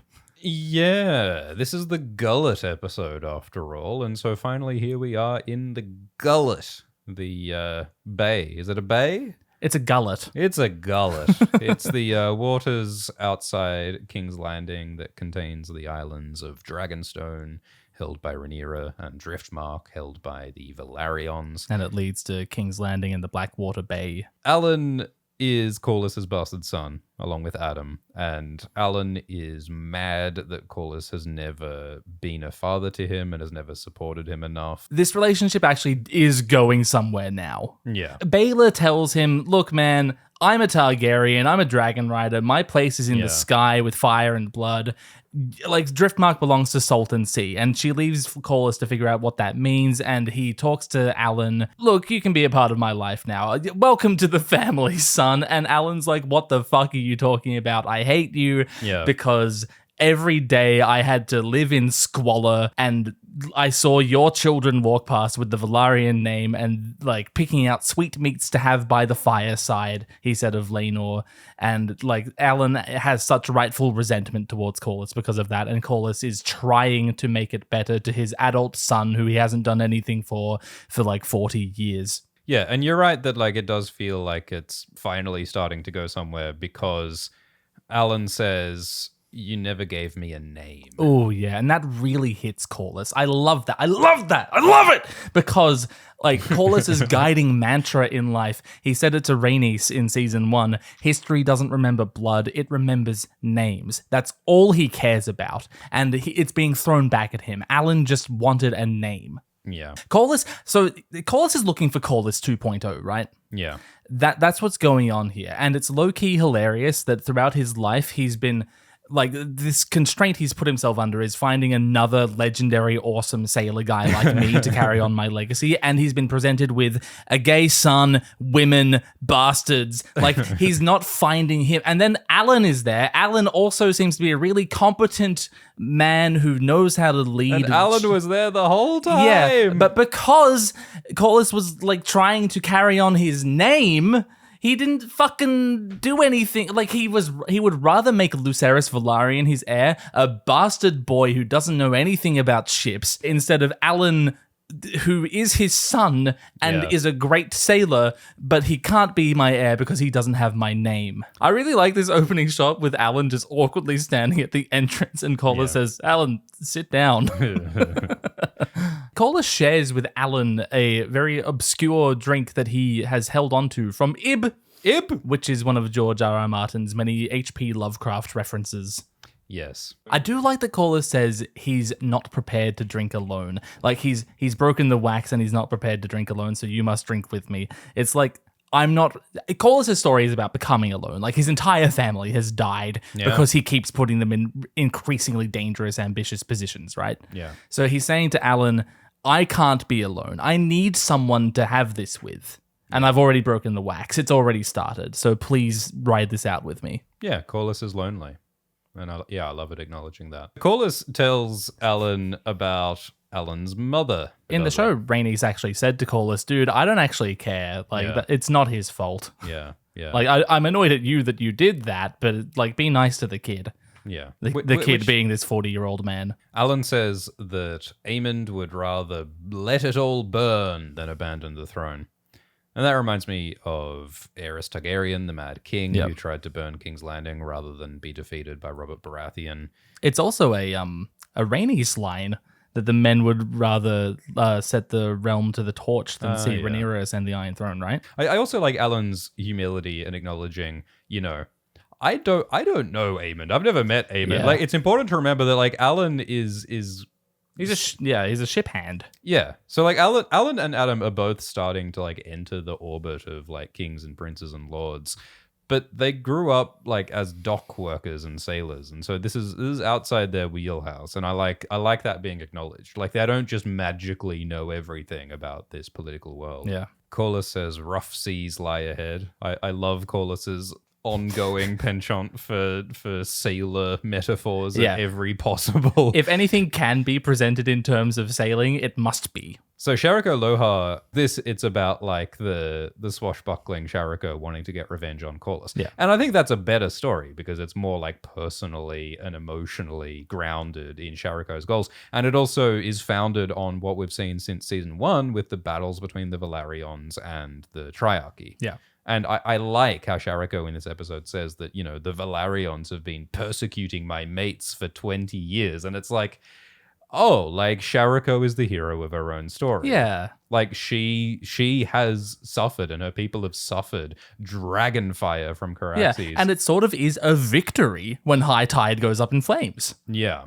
Well, she makes it personal, wanting Yeah. to attack Corlys's ego. And we know Corlys's ego. We've seen all of his cool props in High Tide, and we know how proud of them he is. Yeah, So, the decision to have Sharako sacking High Tide as a personal motive, like, and tying that in with what we know about Corlys, I think that's that's a great idea. yeah. And I love it.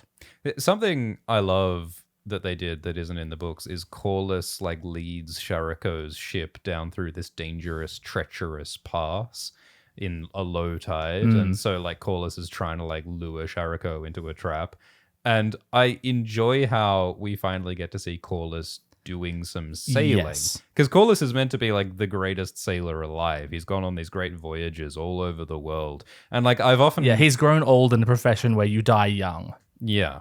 And I've often complained that Corlys sometimes, like, doesn't have the vibe of, like, some master adventurer who's, like, wanting to see the world and see all the horizons. Like, we've seen Corlys being obsessed with legacy and, like, family and the inheritance of Driftmark. We haven't seen much of that, like, swashbuckling adventurer, like a highly skilled ship sailor dude. And I feel like we've finally seen a bit of that in the sequence where Corlys is steering his ship, the Queen Who Never Was. And I thought it was fun, the specifics of how they did that. Like, they had a different guy, some extra, like, operating the rudder or the gear stick or the whatever the I don't know the steering wheel.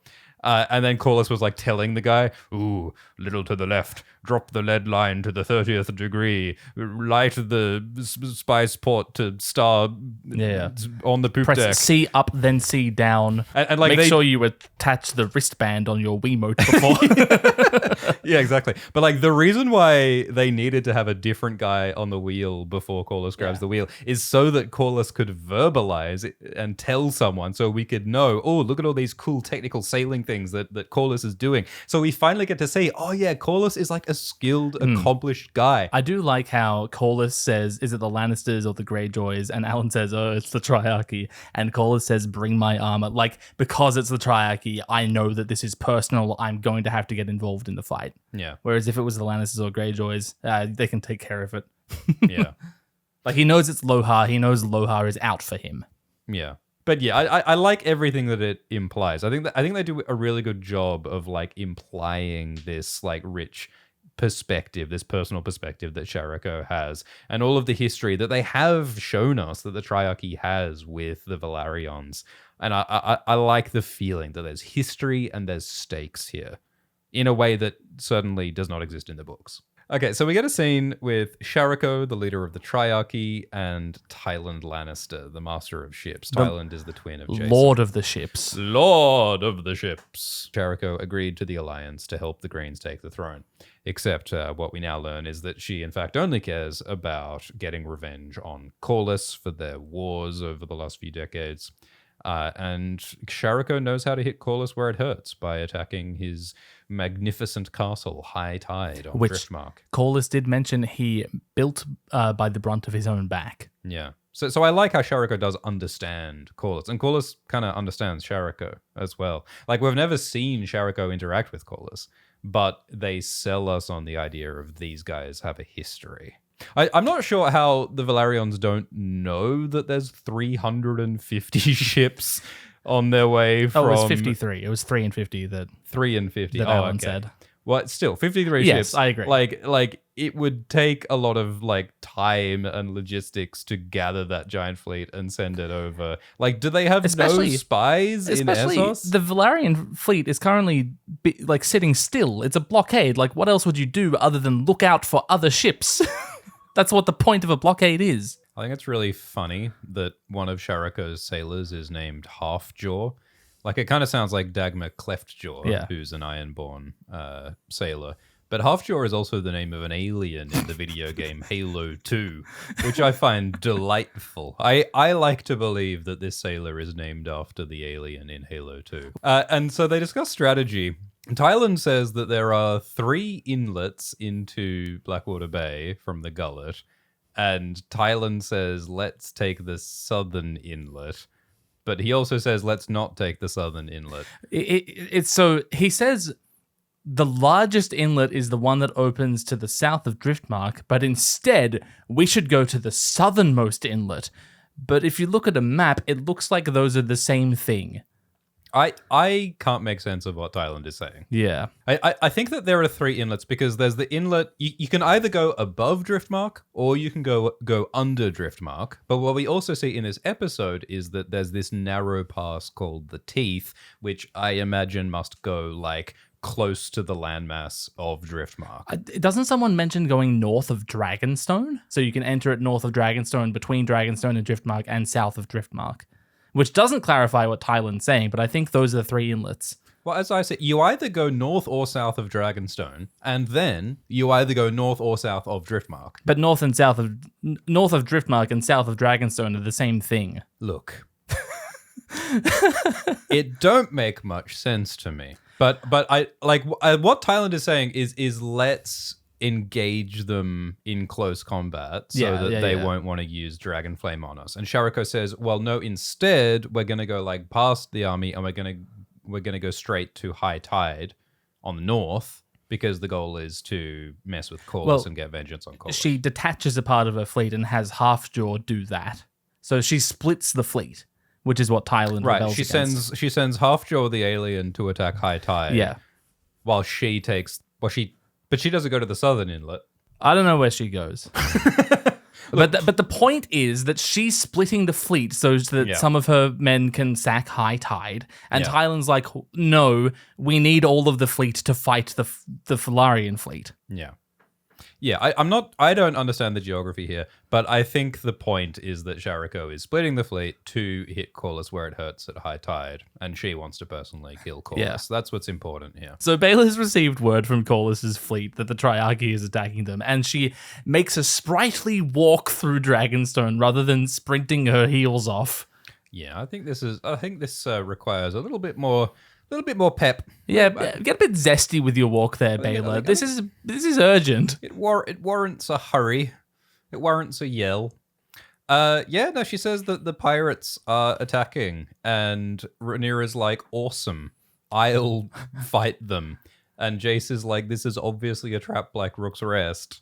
Which is interesting. So Jace, in the earlier scene when they were talking about Alicent's idea, her deal with Rhaenyra, he was like, well, that's obviously a trap. And he thinks that this is part of the trap, which it isn't. It's a completely different thing. But like, it makes sense in his head. So he's like, well, obviously you can't go, so let's lock you in a room forever. I mean, the trap equally could be to like lure Rhaenyra away so that Vhagar can easily kill Vermax and Moondancer. I mean, there's probably an argument that you should keep all your dragons together. Because rather than sending 3 of them to Harrenhal for some reason. Yeah, exactly. like if all the dragons are together, there is no force on Earth that can stop them. Yeah. Including Vhagar. The problem being, if all your dragons are in one place, then they're not in any of the other places. And, so Jace tries to save his mum from being eaten by a dragon. And Rhaenyra is like very annoying about it because Rhaenyra is like, well, fine. If I die, then you get to be king finally. Nya. Like Rhaenyra does not even pretend to listen to Jace at all. Jace is being pretty annoying about it too because he's like, continue to do nothing like you have for the past season. Yeah. Well, I mean, Jace listened the first couple of times that Rhaenyra said, no, you may not join this battle. And he's like, well, all right, 3 times is enough times. I'm joining this time. I'm doing it. The rule of 3 really would work better if it was part of the same season. Well, yeah. Well, yes, exactly. I mean, we were saying this 2 years ago. Like, Jace's death would have worked so much better as a climax at the end of season 2 than it does at the start of season 1 because they did do a lot of really good work building the relationship between Rhaenyra and Jace, building Jace's frustration with his inaction, building Rhaenyra's desire to protect Jace after the loss of Luke. Like it all of this makes sense. Like it is a good relationship and I like it, but like structurally it would have definitely worked better last season. So then Jace is like, okay, to prevent Rhaenyra from going to battle, I'm going to get the Kingsguard, Laurent Marbrand, to keep Rhaenyra in her room.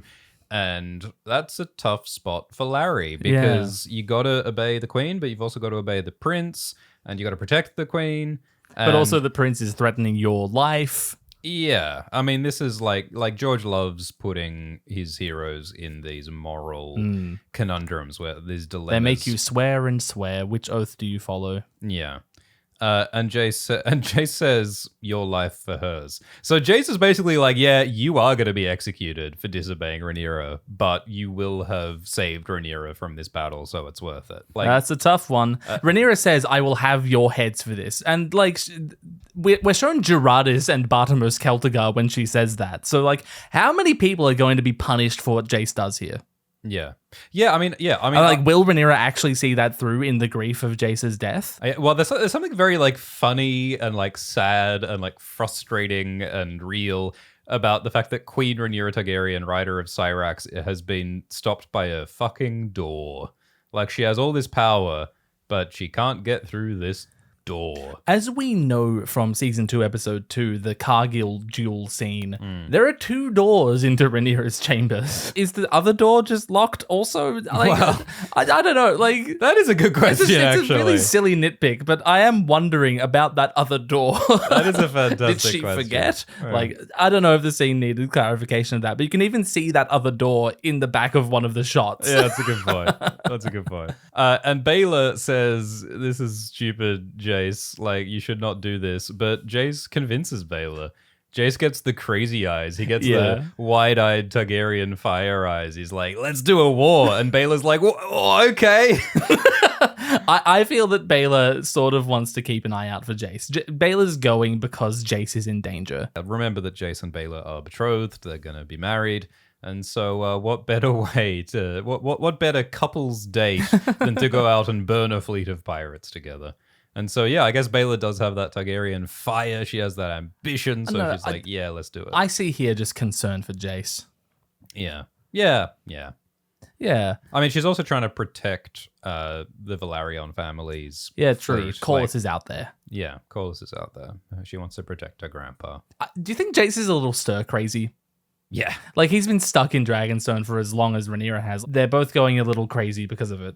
It's time for some fresh air. They've been stuck here for too long. And like as Jay says, he wants to avenge his brother Luke, who was killed by the Greens. So yeah, he can't let them take her too. And like that, his reasoning is sound, and his actions are crazy, but based on that reasoning. You'll love to see it. It's all very characterful. So Corlys wields an arak. I thought he picked that up off the ship's deck. Oh, did he? Yeah. Well, in any case, it's fucking cool. Yes. Curved sword. Yeah, regardless of whether he like chose to use that or it was just what was there when he needed the weapon, it's sick that he knows how to use one and that he does use one. Yeah, because like we've kept saying, Corlys is someone who's seen the world and he's been to lots of different cultures and places that most people haven't seen. And so I love that he knows how to use an arak. He's like familiar with like other cultures' weapons. It is a nod to the fact that he has traveled extensively. So I really like that. I also like how Sharako, she's got like a sword and an axe. She's got like a real sort of combination of random different weapons and oddments. And I like all of the like props and costumes and design of the triarchy and the Velaryons and what it says about the different like styles of fighting and power, I think is all done really well. So yeah, what happens here is what we were talking about earlier. Sharako deciding to detach her flagship, the Bitch Fist, so that they can pursue the queen who never was. And Tylan's like, no, we can't like just do one thing. We have to lead the assault. And so like it comes to a head and Lohar explains, I don't care about your king's dragon war. I'm here to get revenge on Corlys. Yeah. Tylan's like, oh, that wasn't the terms of the contract. You signed the piece of paper that said that we would King's Landing. And I was like, I don't give a shit about that. What? I'm a pirate, you idiot. Yeah. So Rhaenyra gets enraged and she like tears up her riding leathers. And she's very upset. And I love how Mazaria and her handmaiden just like awkwardly watch her have this tantrum. I believe it's called a crash out these days. Big old crash out. And Rhaenyra says, I may appear to have the weak and feeble body of a woman, but I possess the heart and spirit of a king. She's saying that she's trying to be a strong leader, but she lives in a world that only sees strength and leadership as a male quality. And so in some sense, she's forced to be perceived as male in order to be respected as a strong leader. And that's been a theme in this show from the very beginning. opportunities to discuss Sharako Lohar in terms of gender. Well, yeah, this does also connect to Sharako because, like, Sharako in season 2, Sharako's men referred to Sharako as he, him, but Sharako is female and continues to be referred to as female here. And Abigail Thorne in interviews was saying that, yeah, like the triarchies see Sharako as male because She's Sharako is a strong leader. Yeah. So it's the same thing that Rhaenyra is talking about here. It's like women have to be seen as male to wield power in a patriarchal world. And like, how do you navigate that is the question. So this is a low moment. And I'm so excited to see how Rhaenyra reacts to this in the next episode. Because, I mean, you know, she's going to be grieving Jace is the main thing. But she's also going to be furious that her people turned against her and don't respect her. And after everything that's happened, she still cannot command her own people. Yeah, like, how's this going to play out in the aftermath? All exciting things to wonder about. Corlys and Alyn's armor looks so cool. Yeah, man. I get it I get why they wear it, even though it's dangerous. I mean, you get to feel really cool, and that's important when you're fighting a battle. It is the main thing, after all. People have known that for a very long time, historically.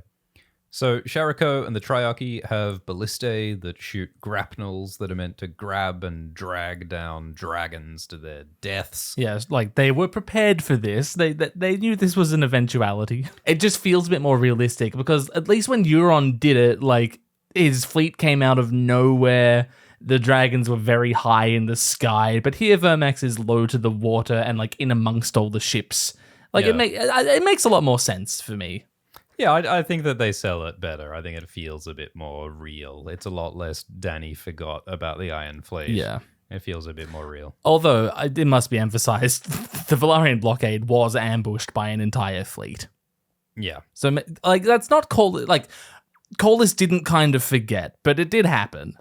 They have dragons. They should be able to scout really easily. It's the same thing as the Northmen just emerging from the woods around Daemon's army, even though they have scouts. It's like, it looks cool, it is cool, but what the hell? I like how they set up the action sequence and the threat to Vermax by like first having Sharako hook the grapnel on like Vermax's little collar, and that drags him down, but then Baylor swoops in and cuts the rope and saves Vermax, but then, you know, Sheepstealer arrives and is a distraction, and then the next grapnel hits Vermax's flesh and, like, hooks in, and that's the one that kills him, and, like, the way that they just sort of, like, introduce the threat and then pay off the threat, I think is done in a very sensible, I agree, effective way. Like, you understand the mechanics of how Vermax dies, and, like, no one tells you, it's shown. It's good. But it looks cool. So Corlys leads the Queen Who Never Was through the Dragonstone Pass. They call it the Teeth. And I don't think the Teeth is a name from the books, but I like that the Gullet, which means mouth, has teeth. I think that's neat. Yeah. And he's confident that Lohar will follow because he understands her. Yeah, I like how, like, this battle is a lot about Sharako and Corlys, and I love how it feels like that relationship is playing out and they know each other, and Corlys is leading Jace to Sharako long before they actually cross swords in this battle. And like Corlys thinks that he has succeeded in trapping Sharako in the teeth, but it turns out that she makes it through and attacks him. We see Rhaena arriving at Dragonstone, and Rhaena is so relieved to be home. I mean, she must be craving a shower at this point. Or a hot meal that isn't a disgusting sheep regurgitated by a dragon. I know what will help this battle. Yet another flying lizard. I love when Sharako pushes Tyland off the edge, because like in season 2 episode 8, Sharako seemed a bit like an idiot. Like Sharako was like so goofy and whimsical, and it's like, is this person really someone who we can take seriously? But like here in this episode, like Sharako pushes Tyland off the ship, and it's like, oh, okay, like she's not fucking around. Like it's a bit of a performance, the way that she acts whimsical. Like she is whimsical, but when push comes to shove, she pushes and shoves, and she's willing to kill Tyland, the person who she did genuinely seem to be crushing on, just to make her ship get through this pass. She also kills all the other Lannister men that Tyland had with him.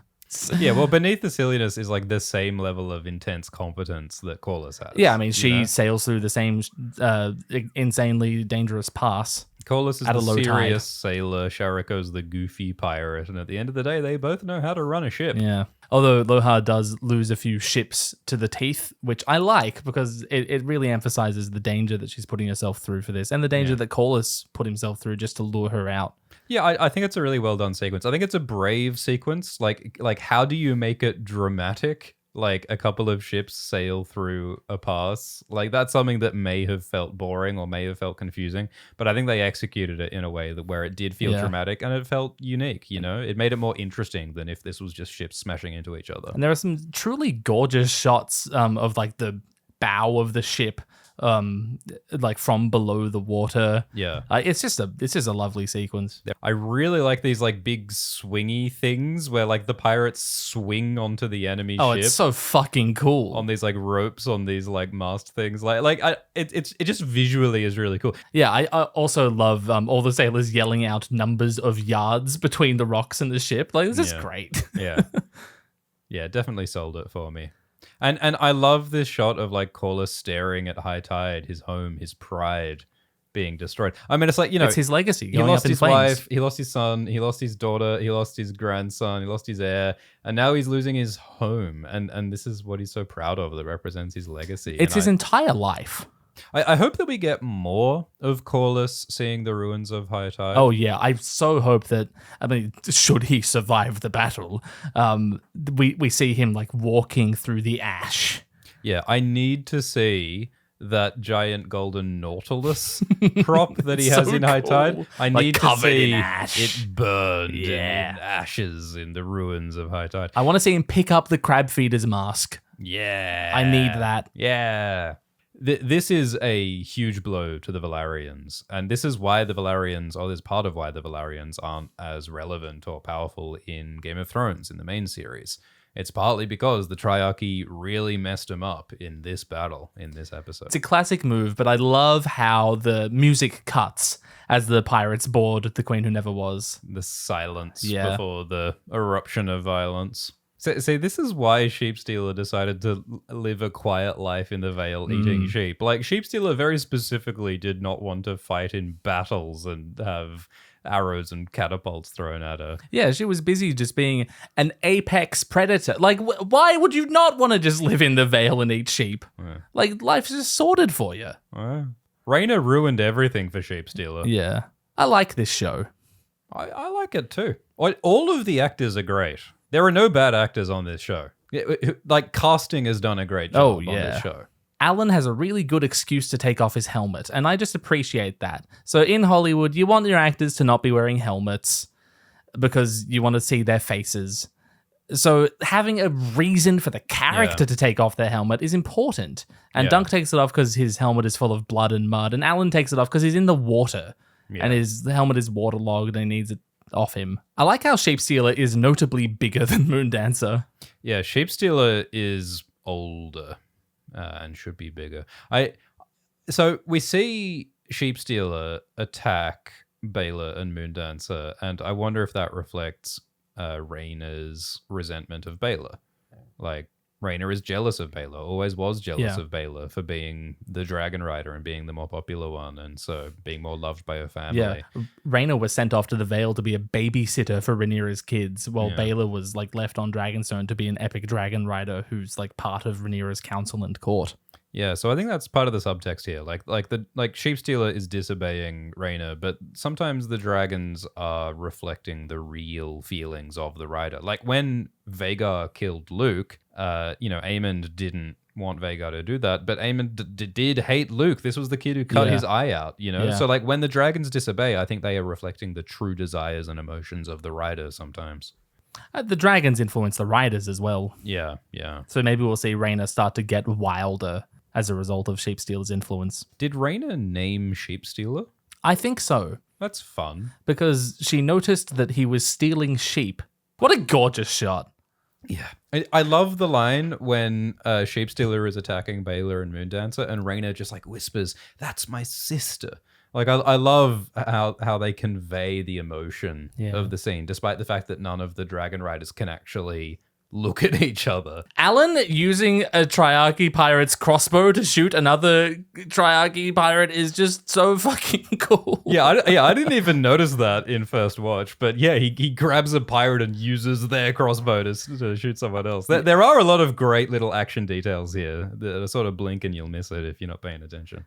Sharako has another blade. Yeah. Oh no, she's covered in them. Yeah, Abigail said that she has like 6 or 7 knives in different spots on the costume. It looks as though Sharako is toying with Corlys a bit. Like it seems like Corlys is a good fighter, but he is a much older guy, and he's weighed down by his heavy armor, whereas Sharako seems a bit more confident and quick with nimble. the fighting. Yeah. It's interesting that like Alyn also appears to be a really good fighter. Yeah. Like I guess he must train a lot. Like I don't know how much sailors are expected to be great fighters, but I guess the Velaryons have to deal with pirates and attackers and threats and have done for like 20 years. And Alyn has been part of the war against the triarchy. Yeah. So yeah, they're both experienced fighters, and we see that. These guys know how to fight pirates, and the pirates know how to fight them.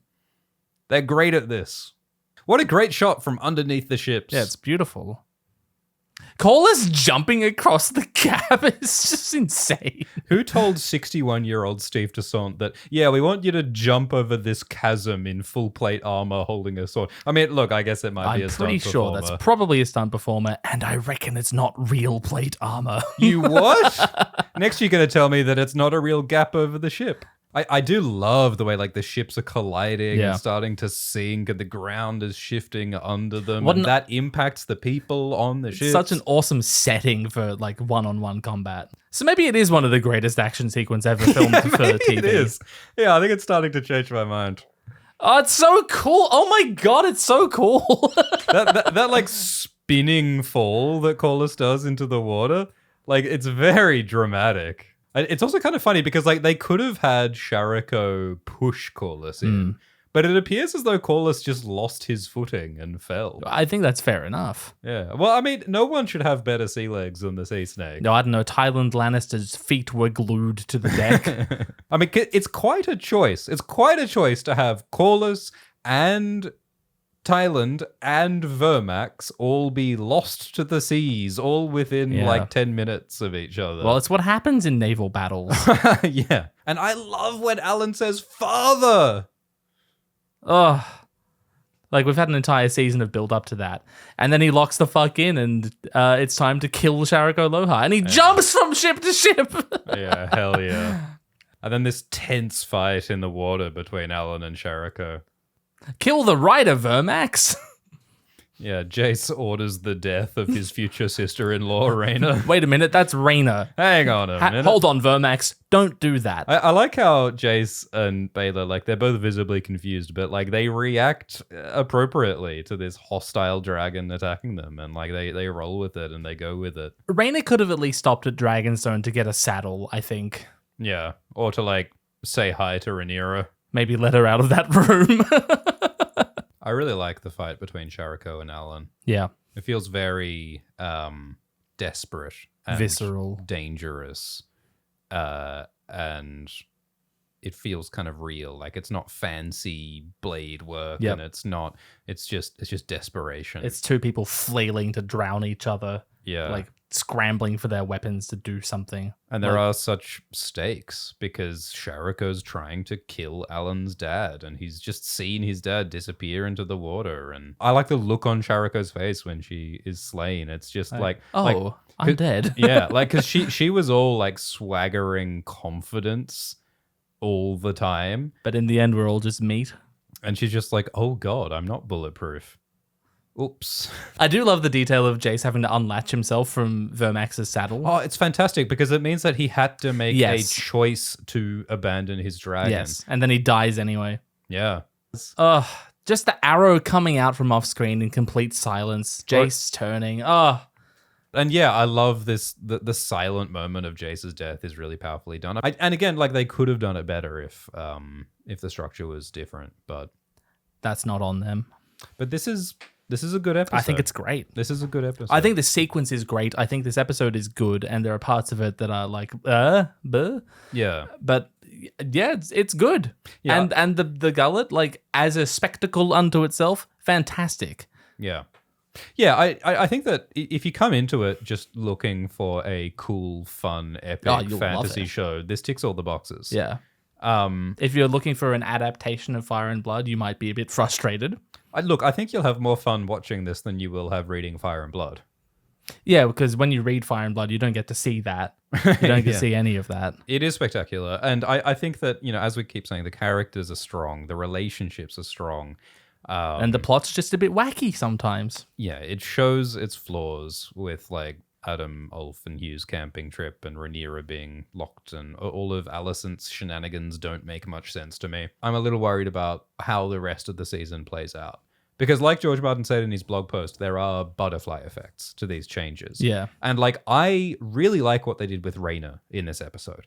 I think it worked. Like the whole idea of her getting a dragon, trying to help, can't control it. She ends up hurting the people who she loves. She's going to blame herself for Jace's death. Rhaenyra might blame Rhaena. I mean that is probably the story. If we put this in the spoiler zone. We are entering the spoiler zone. Consider yourself warned. Go to the time code on screen if you want to avoid the spoiler zone. Like, I think the story for Rhaena from here is that Rhaenyra will blame Rhaena for Jace's death because of Sheepstealer. Because I don't think they can hide that from Rhaenyra. There's also that shot in the trailer of Rhaenyra yelling at Baelor. Yeah. So I think Rhaenyra will blame both of them. Rhaenyra should blame Jace for Jace's death, but she will blame Rhaena and Baelor. Yeah. I think Rhaena will have to flee, which will... I think she's going to the Vale, and we saw also that shot in the trailer of Caraxes flying over the Vale, so Rhaenyra will send Daemon to pursue Rhaena. No, I think you're exactly right. Shit, I mean, it's what we've been saying. Rhaenyra will tell Daemon to kill his daughter Rhaena. Yes. I think you're right. And that is bonkers. And but I think it's going to make sense for where her character is at. Yeah. Well, I mean, from Rhaenyra's point of view, it makes perfect sense. Rhaena caused the death of Rhaenyra's heir Jace, because she went and seized a dragon without her permission, without guidance. I mean, Rhaenyra trusted Rhaena to protect her sons. Yeah, and now one of them's dead, ostensibly because of her. Like, the fact that Rhaena abandoned Rhaenyra's sons alone is a Yes. reason to be furious at Rhaena. Rhaenyra or one of her dragon lords, one of her dragon riders, will go to kill Rhaena, but then Daemon will come and save Rhaena from them. Maybe Daemon will stop them from killing Rhaena. I think that is probably where they're going. And like maybe that's a part of a like growing rift between whoever Rhaenyra sends to do that, be it Ulf, Hugh, Adam, and like in the book, Rhaenyra does suspect Adam of betraying her, which does make sense when Hugh and Ulf betray her. Yeah, but maybe that could be fed by Adam being involved in this go kill Rhaena plot. We're just spitballing here. I think responsibility for Jace's death is a pretty good reason to want someone dead.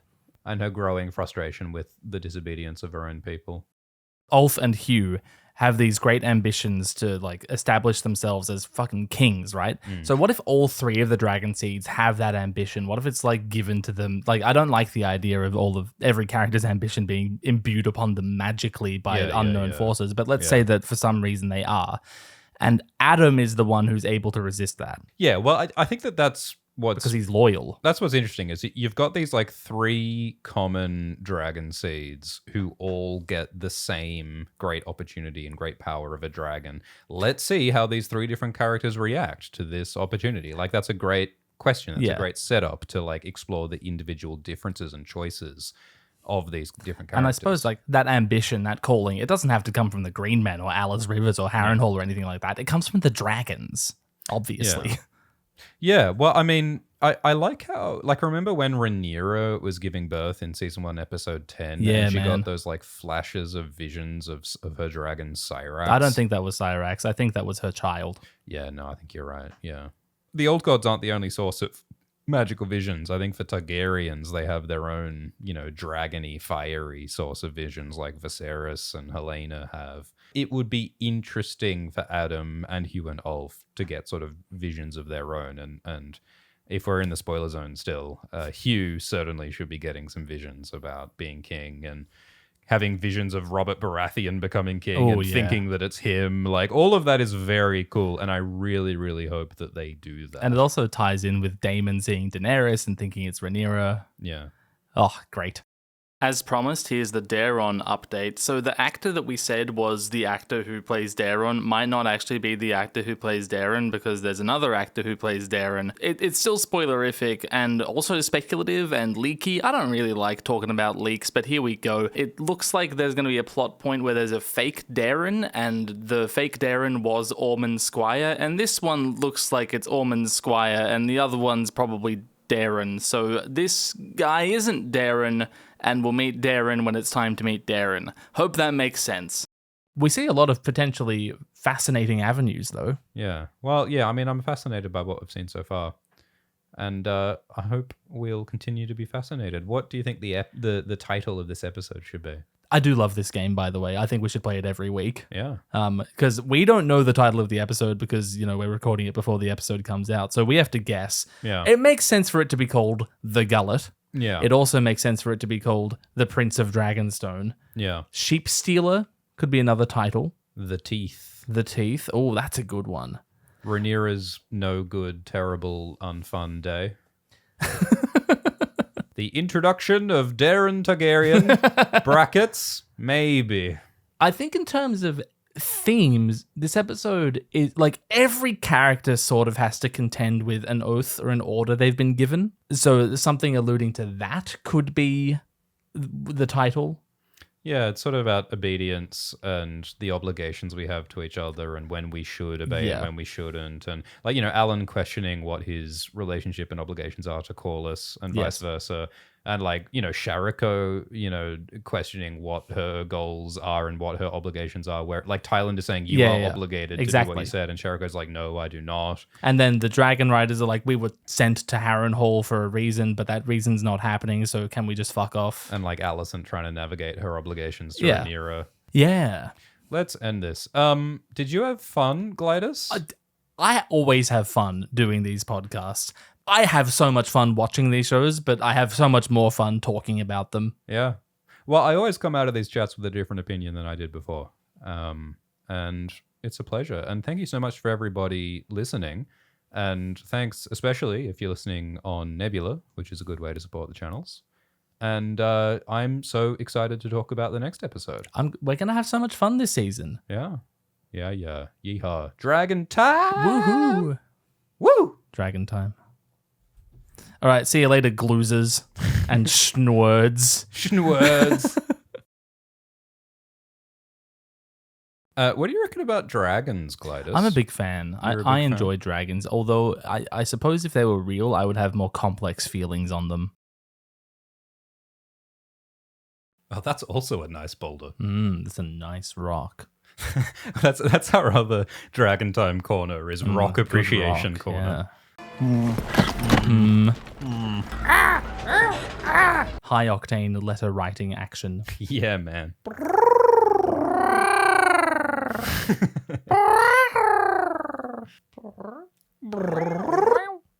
Cats make those sounds. Yeah. They could have gotten Bear to play Caraxes. They could have. They should have. Can you imagine Bear with a long noodly neck? It's a very lichenous tree. Lichenous. Release the lichen video.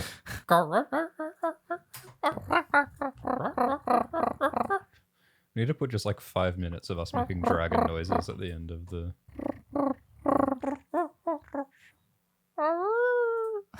We mustn't miss Ulf's shit. We mustn't. Ulf's shit X. Ulf's shit X. Got him. Get a move on, Baylor. Walk faster. Like, get a shuffle on.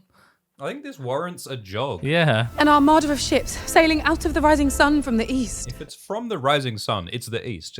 You don't- don't need to specify that they came from the rising sun from the east. We know where the sun rises, Baylor. Yo ho ho. And a bottle of dragon water. Ho ho ho.